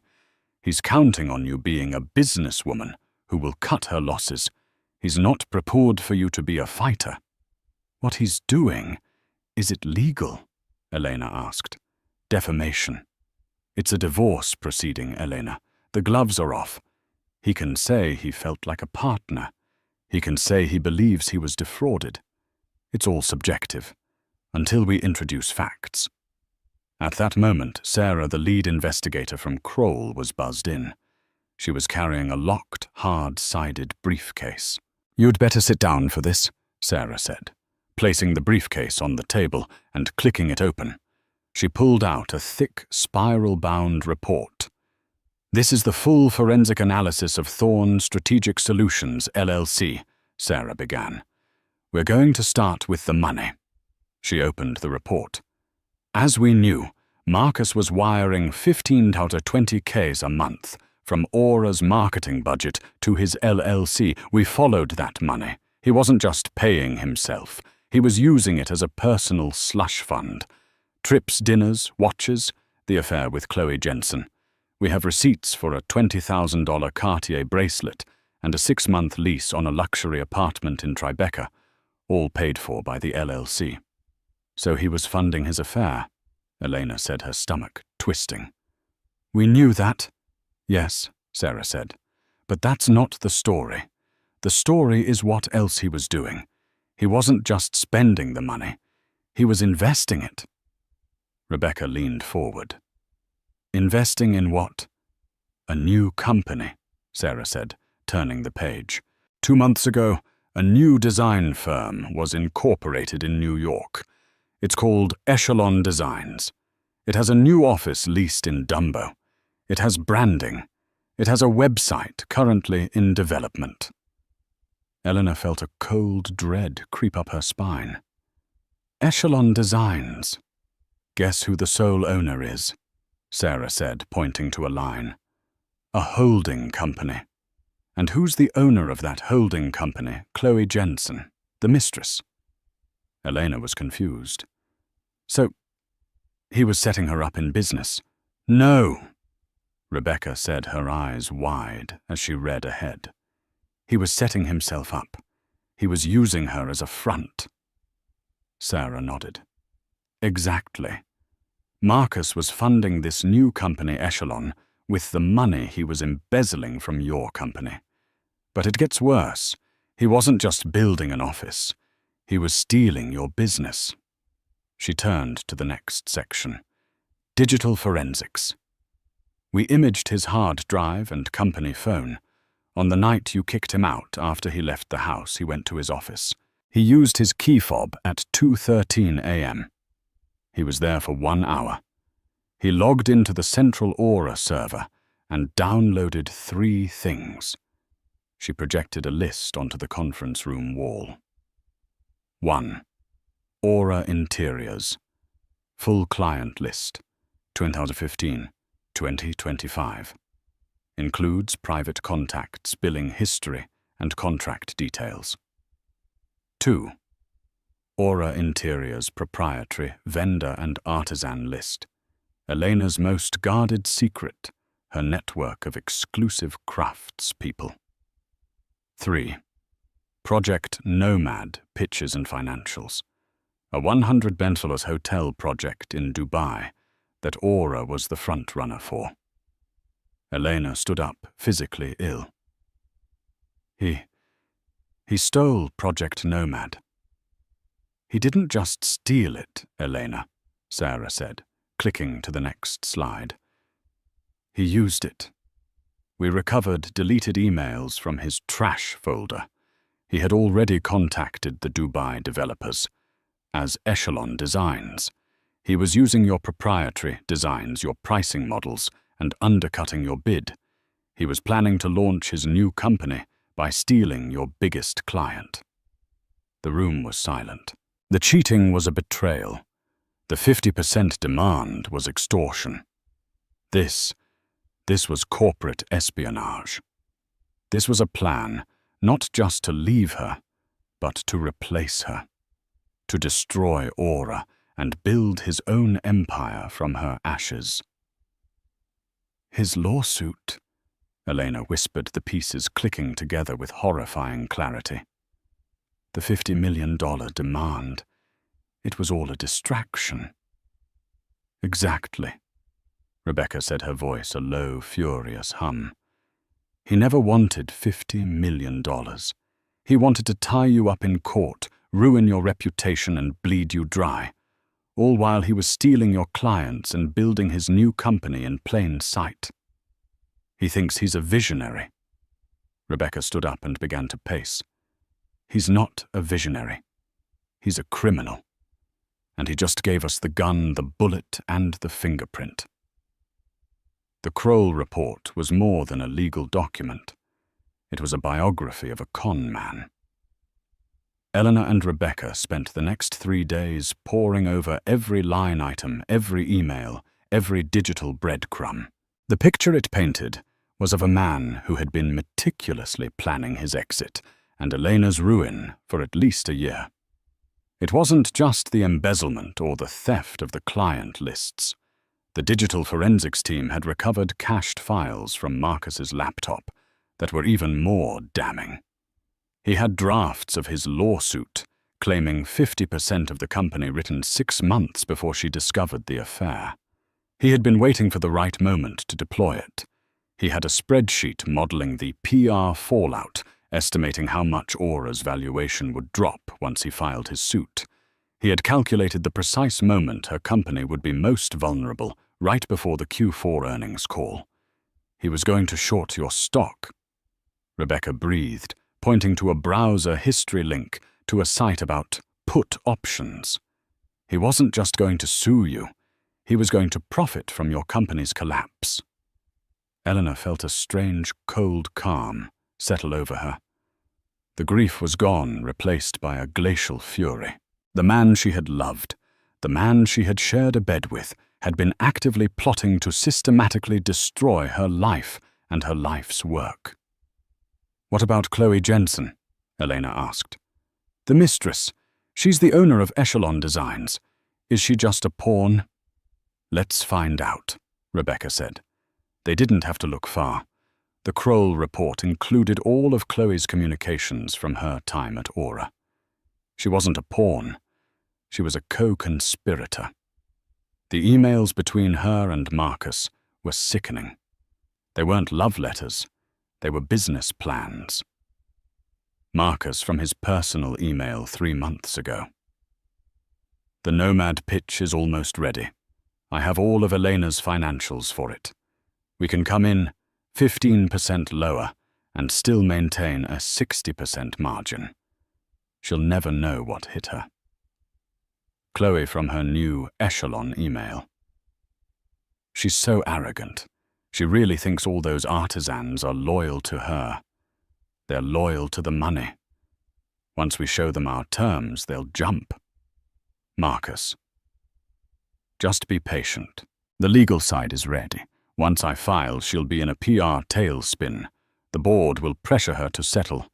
By the time she realizes what's happening, we'll have landed Nomad and 2 of her other top clients. Echelon will be the new Aura, and she'll be a footnote." Elena closed the report. She couldn't read anymore. He used my own money to build a company, to destroy me," she said. "Yes," Rebecca said. "And now we're going to use his own arrogance to destroy him. His entire plan hinges on one thing, that you'll be scared of a public fight." "I was," Elena admitted. "But that was when I thought it was a divorce. This is a war for my company's survival." "Good." Rebecca smiled, a thin, dangerous smile. "Because his lawyer, Mr. Harrison, has been insufferable. He's demanding a mandatory settlement arbitration. He thinks he can get us in a room, scream about verbal agreements and public humiliation, and walk out with a $50 million check. What does that mean, arbitration? It's a formal hearing, but outside of court. It's meant to be faster, less public," Rebecca explained. "But Harrison, in his infinite wisdom, is demanding a transparent process. He's insisting on a media pool. He wants reporters in the room." Elena paled. "He wants to do this in front of the press?" "He's an idiot," Rebecca said almost gleefully. "He thinks he's directing a movie where he's the hero. He wants to publicly shame you into submission. He wants the Wall Street Journal to report on his powerful testimony about being the man behind the brand." Rebecca leaned across the table. "And we are going to give him exactly what he wants. We are going to accept the arbitration. We will agree to the press pool. We will let him invite every reporter he can find." "Rebecca, are you insane?" Elena said. "We'll be slaughtered." "No," Rebecca said, tapping the Kroll report. "He's bringing a knife to a gunfight. We're bringing a nuclear bomb. He thinks the subject of the hearing is marital assets and partnership claims. He has no idea that the real subject is grand larceny, wire fraud, and corporate espionage. We don't just refute his claim, Elena. We end him. Publicly. We let him build his entire gallows, and then we calmly hand him the rope." The week leading up to the arbitration was the longest of Eleanor's life. On Rebecca's strict orders, they said nothing. They issued a simple no comment to all press inquiries. Marcus, meanwhile, was on a victory tour. He was seen having celebratory dinners at Carbone, looking every bit the triumphant wronged man. His lawyer, Harrison, was just as loud, telling legal journals that he was supremely confident that his client's foundational contributions to Aura Interiors would be recognized. The narrative was set. Eleanor the Ice Queen was being forced to the table to face the man she had betrayed. Rebecca's team, meanwhile, was working with surgical precision. They didn't file a countersuit. They didn't leak the Kroll report. They held everything back. Instead, Rebecca filed a single motion with the arbitrator. "We request full audio-visual capabilities in the conference room, including a high-definition projector and screen for the purposes of a multimedia presentation of our evidence." Harrison Marcus's lawyer readily agreed. "Bring your little slideshows," he'd scoffed on a call. "It won't change the facts." "Oh, it will," Rebecca had whispered to Elena after hanging up. The night before, Elena couldn't sleep. "What if he denies it?" she asked Rebecca in a late-night call. "What if he says we fabricated the emails? What if he just lies?" "Elena," Rebecca said, her voice firm. "He's a narcissist. His greatest weakness is his belief that he's the smartest person in any room. He is coming tomorrow to perform. He is not prepared to be defended. He's not expecting an attack. He's expecting an audience. We're not just going to present evidence. We're going to present a timeline, a story, his story. And by the time he realizes what's happening, it will be too late. Get some sleep. Tomorrow you just need to do one thing." "What?" "Look him in the eye while we do it." The morning of the arbitration, the lobby of the JAMS Mediation Center in New York was a zoo. Reporters, business journalists, and even a few TV cameras were crammed into the waiting area. Marcus arrived like a star. He wore a $10,000 Tom Ford suit, his hair perfect. He smiled gravely for the cameras holding up a hand. "Today we are just hoping for the truth to come out. That's all we've ever wanted." Elena and Rebecca arrived 5 minutes later. They walked through the media gauntlet without a word. Elena's face pale, but set Rebecca looking utterly composed. They entered the large oak-paneled conference room. At the head of the table sat the arbitrator, a retired federal judge. On one side, Marcus and his legal team, Harrison and Black. On the other, Eleanor, Rebecca, and 2 junior associates from their firm, who were quietly setting up a laptop and projector. "Mr. Harrison," the arbitrator began, "you requested this hearing. Your opening statement, please." Harrison stood. He strutted. For 20 minutes he laid out Marcus's case. He was poetic. He used phrases like the silent visionary and the architect of the brand. "Marcus Thorne," he boomed, "was the soul of Aura Interiors. Elena Cloud may have been the hands, but he was the heart. And for his years of vision, his tireless networking, his sweat equity that transformed a hobby into an empire, he is owed his rightful share. 50%. We have documents, emails, and Mr. Thorne's own testimony to prove his foundational role." Marcus looked on the picture of wounded dignity. "Thank you, Mr. Harrison," the arbitrator said. "Sure." "Your response." Rebecca stood up.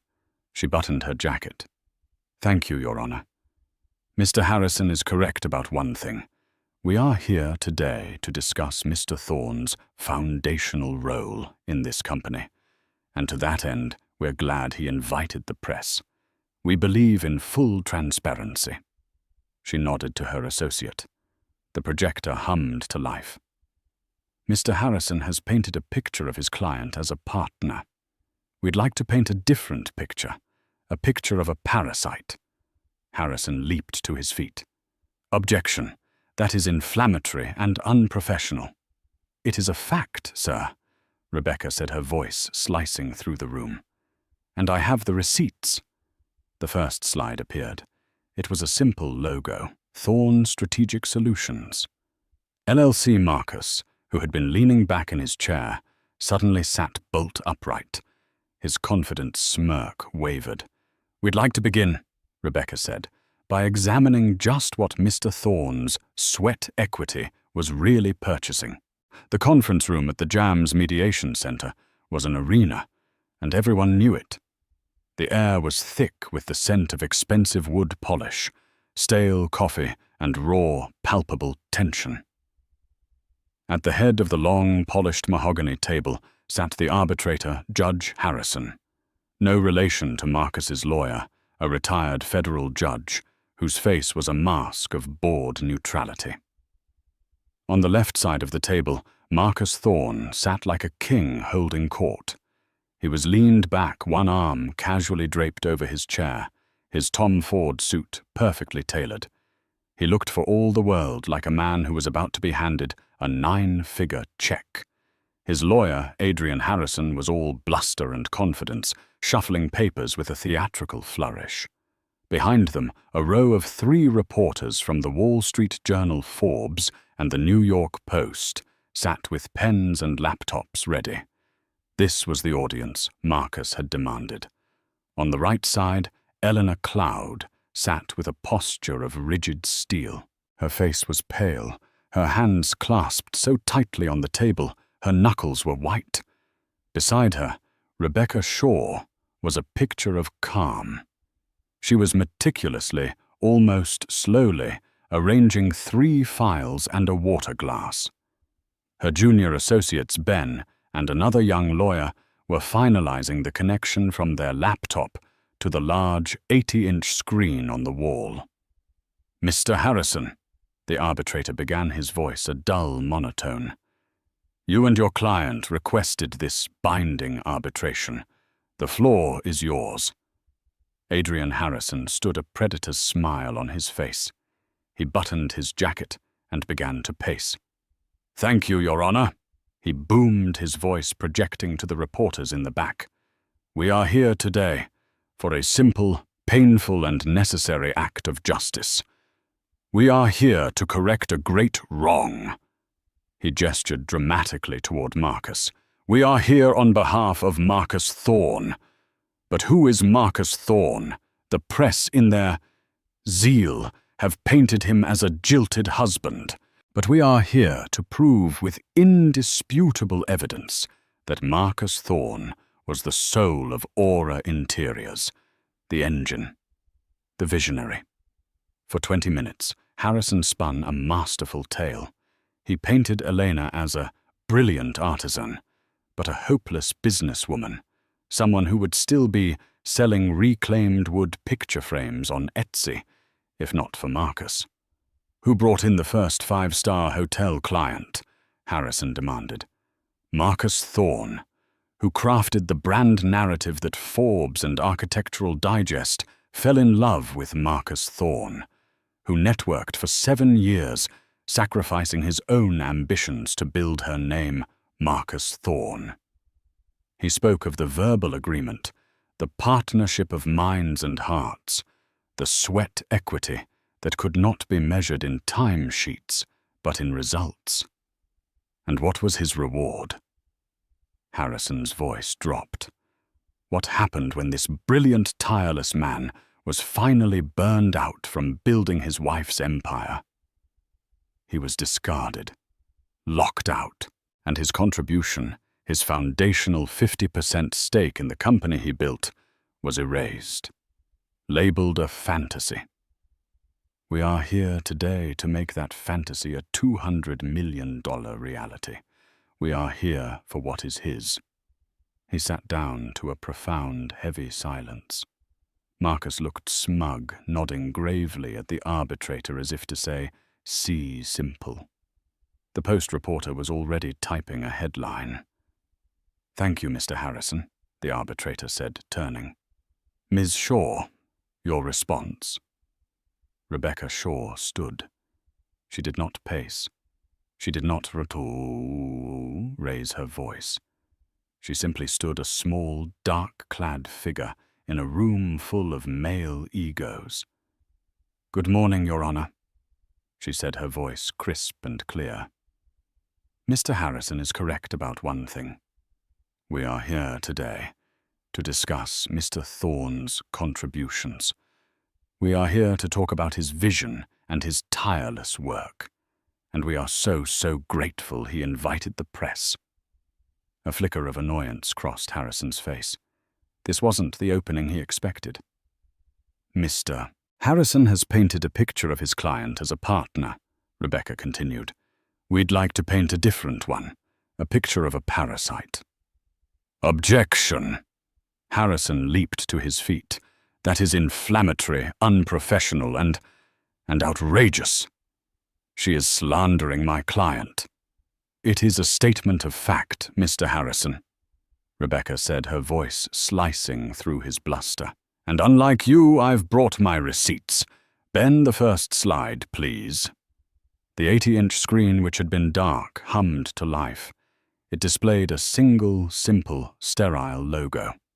Thorne Strategic Solutions, LLC. Marcus, who had been leaning back, suddenly sat upright. His confident smirk wavered, replaced by a shadow of confusion.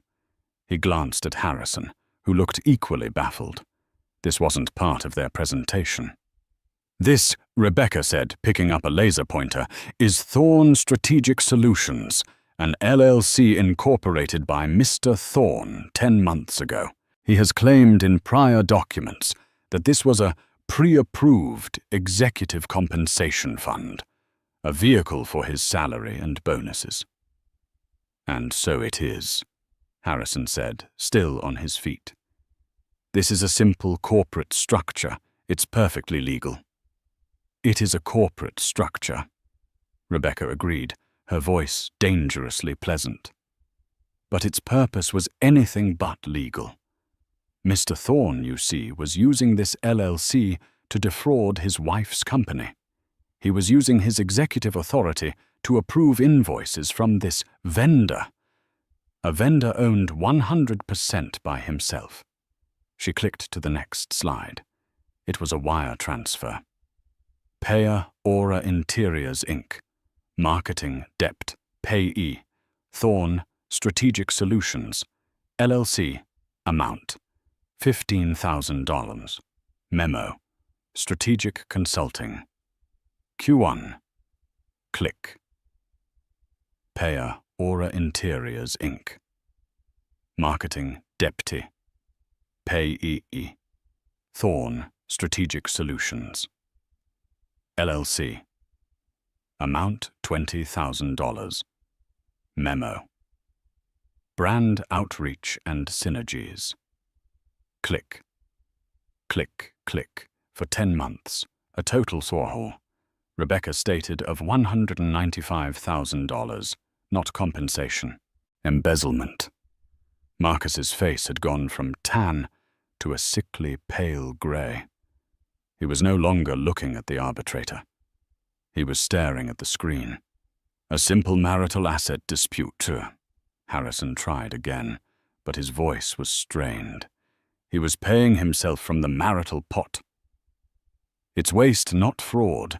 It has no bearing on his 50% claim." "Oh, it has every bearing, Mr. Harrison," Rebecca said, "because it speaks to intent. You see, Mr. Thorne wasn't just paying himself. He was funding a new life and a new business. Let's see where this compensation went. Shall we? Click. A new slide. It was a montage of receipts. This is a bank statement from Thorne Strategic Solutions. A payment of $20,000 to Cartier. We have the receipt. It was for one love bracelet. The Post reporter was typing so fast, her keys were clattering. And this, Rebecca pointed to a new line item, is a $35,000 wire transfer to a luxury property group. It was the 6-month prepaid deposit on a 2-bedroom apartment in Tribeca. An apartment, I might add, that Ms. Cloud has never set foot in. Marcus's mask of charm was gone. He was breathing heavily, his collar suddenly looking too tight. He was exposed as a cheat and a thief. But Rebecca was just getting started. But Mr. Thorne wasn't just funding an affair, she said, her voice dropping. He was investing. He was, as Mr. Harrison so eloquently put it, building. Just not for Aura. Click. A new logo appeared on the screen. It was a cheap, sharp-edged knockoff of Aura's elegant, flowing script. Echelon Designs, Inc.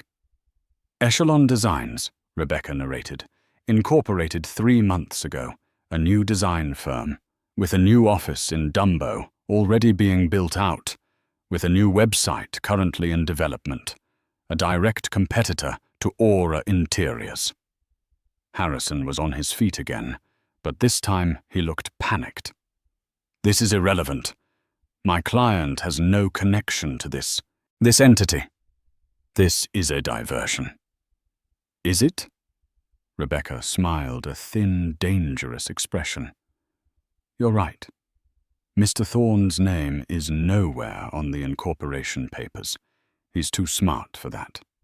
The owner of record is a holding company, which is in turn owned by... Click.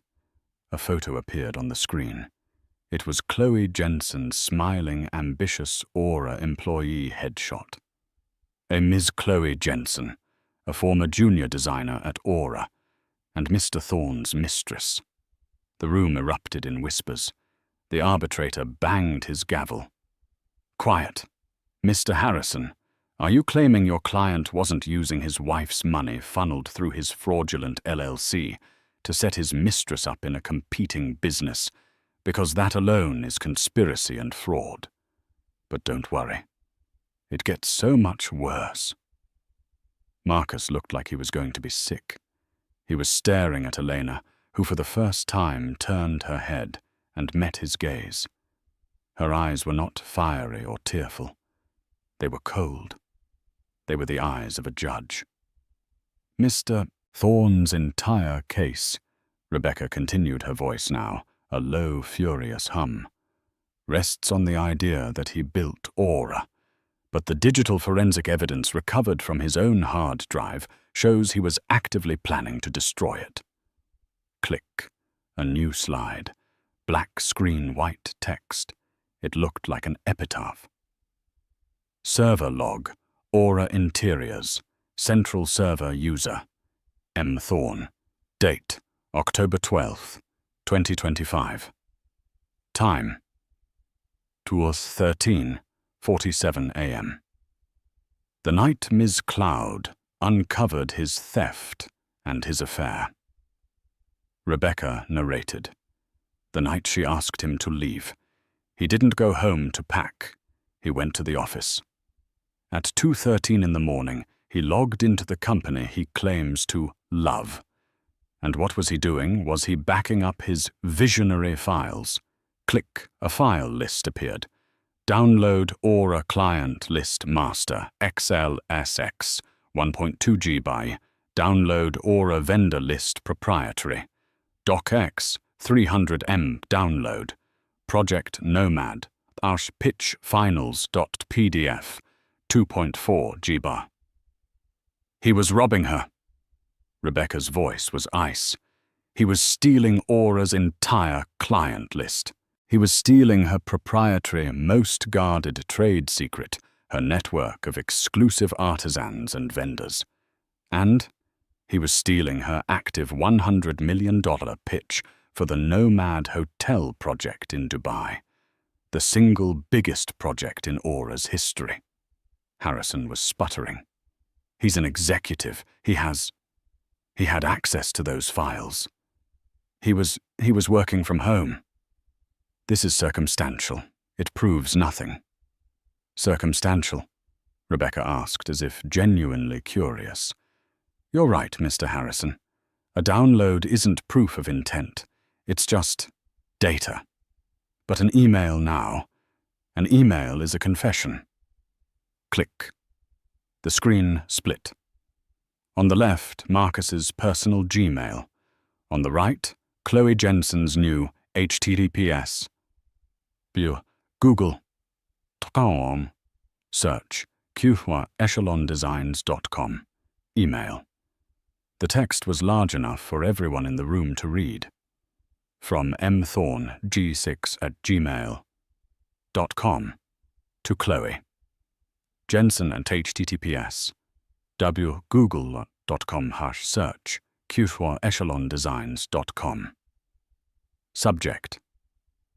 Here we go. It's done. I have everything. The full client list and all of Aura's pricing models. Attached is the complete Nomad pitch. All of Elena's financials, her design specs. We can come in 15% lower and still clear a 60% margin. She'll never know what hit her. A collective audible gasp filled the room. The arbitrator, Judge Harrison, took off his glasses, polished them, and looked at Marcus with a new, profound, and utter disgust. Marcus Thorne was no longer a man. He was a bug under a microscope.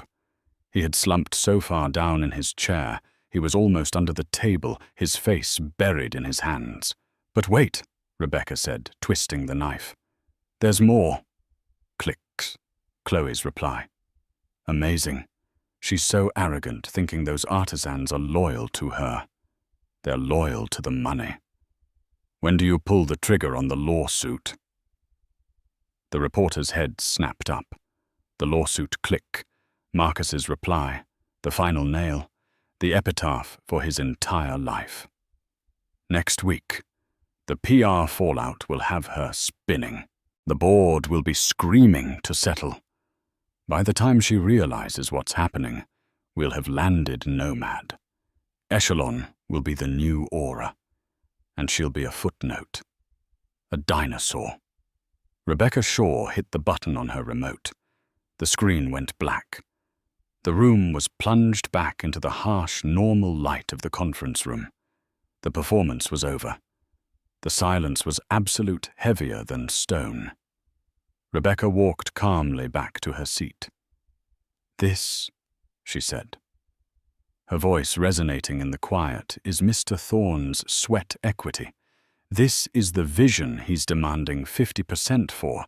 He's not a partner. He's a parasite. He's not a visionary. He's a thief. She turned from the screen to face Marcus's lawyer directly.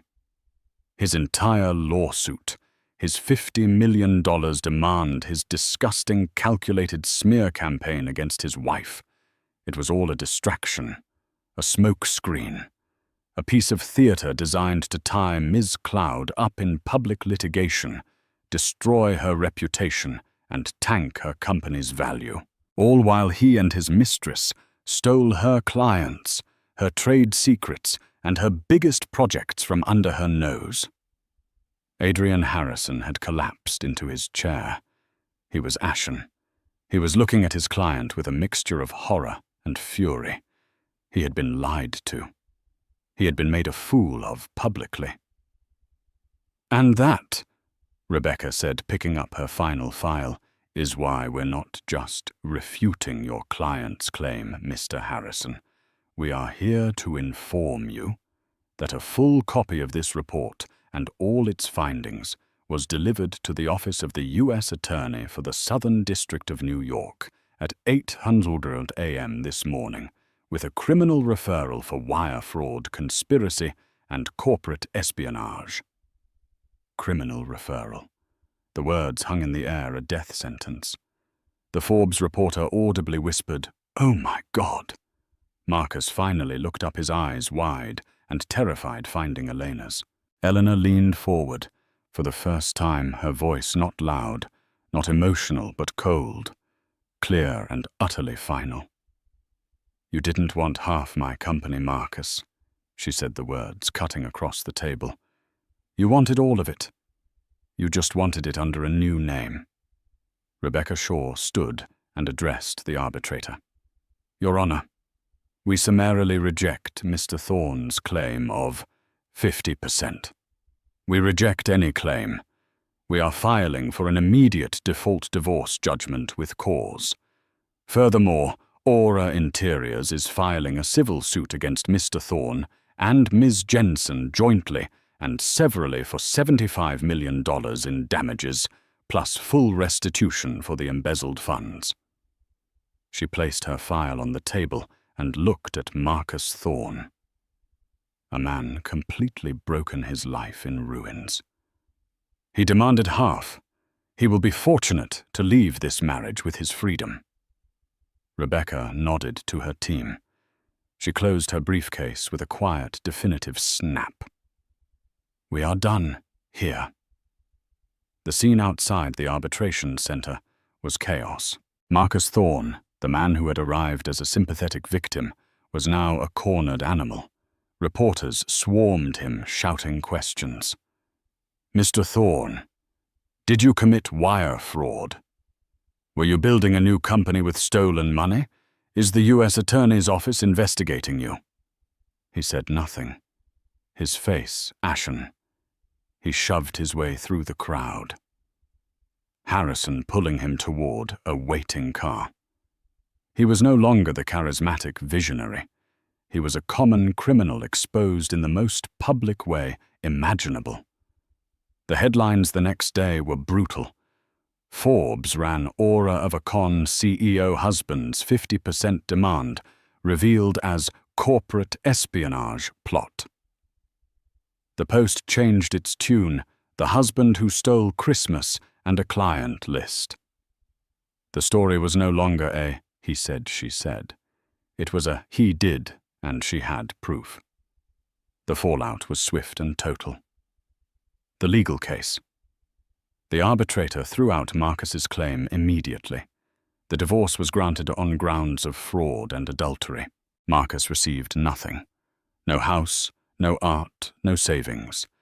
In fact, what assets he had were frozen, pending the outcome of Aura's $75 million civil suit.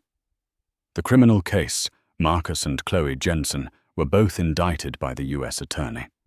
Faced with the mountain of evidence from the Kroll report, they both pleaded guilty.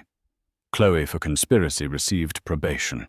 Marcus for wire fraud, embezzlement, and conspiracy was sentenced to 36 months in federal prison. The business Elena's board of investors, who had been so quick to doubt her, were now falling over themselves to apologize. Daniel Levine, the fund manager, sent a congratulatory and deeply apologetic case of expensive wine. Elena sent it back. She held an all-hands meeting at Aura. She didn't gloss over the details. She laid out the betrayal, the theft, and the fight. "We were wounded," she told her team, her voice echoing in the large studio. "But we were not broken. The part of this company that was rotten has been cut out, and we are stronger for it."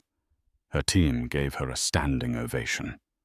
Project Nomad, impressed by her decisive action and horrified by Marcus's attempt to defraud them, signed an exclusive 10-year contract with Aura Interiors.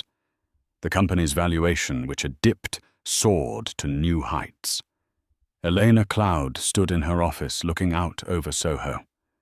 It had been the worst 6 months of her life. She had been betrayed, humiliated, and nearly destroyed.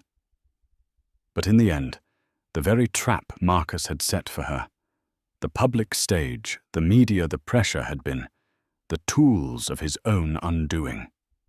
He had demanded, half convinced of his own genius. Now he had nothing but a prison cell. She had lost a husband, but she had saved her company. And she had reclaimed something even more valuable, her name. In the end, Marcus Thorne's arrogance was his downfall. He was so convinced of his own charm that he couldn't see the difference between smooth talk and criminal fraud. He wanted to be the main character, but he was just a con artist. Elena, on the other hand, did what she had always done. She trusted the data she hired the best, and she fought for the company she had built with her bare hands. She proved that the best defense isn't a good offense. It's the unshakable, undeniable truth. What did you think of Elena's ultimate revenge? Do you think Marcus got what he deserved? This story is a powerful reminder that in business and in life, you should never underestimate a person fighting for what is truly theirs. If you enjoyed this story of karma and justice, please show your support. It helps us create more content just like this. Hit that like button. Share this video with someone who loves a good story, and most importantly, subscribe to the channel and ring that bell. You won't want to miss what we have coming next. Thank you for listening.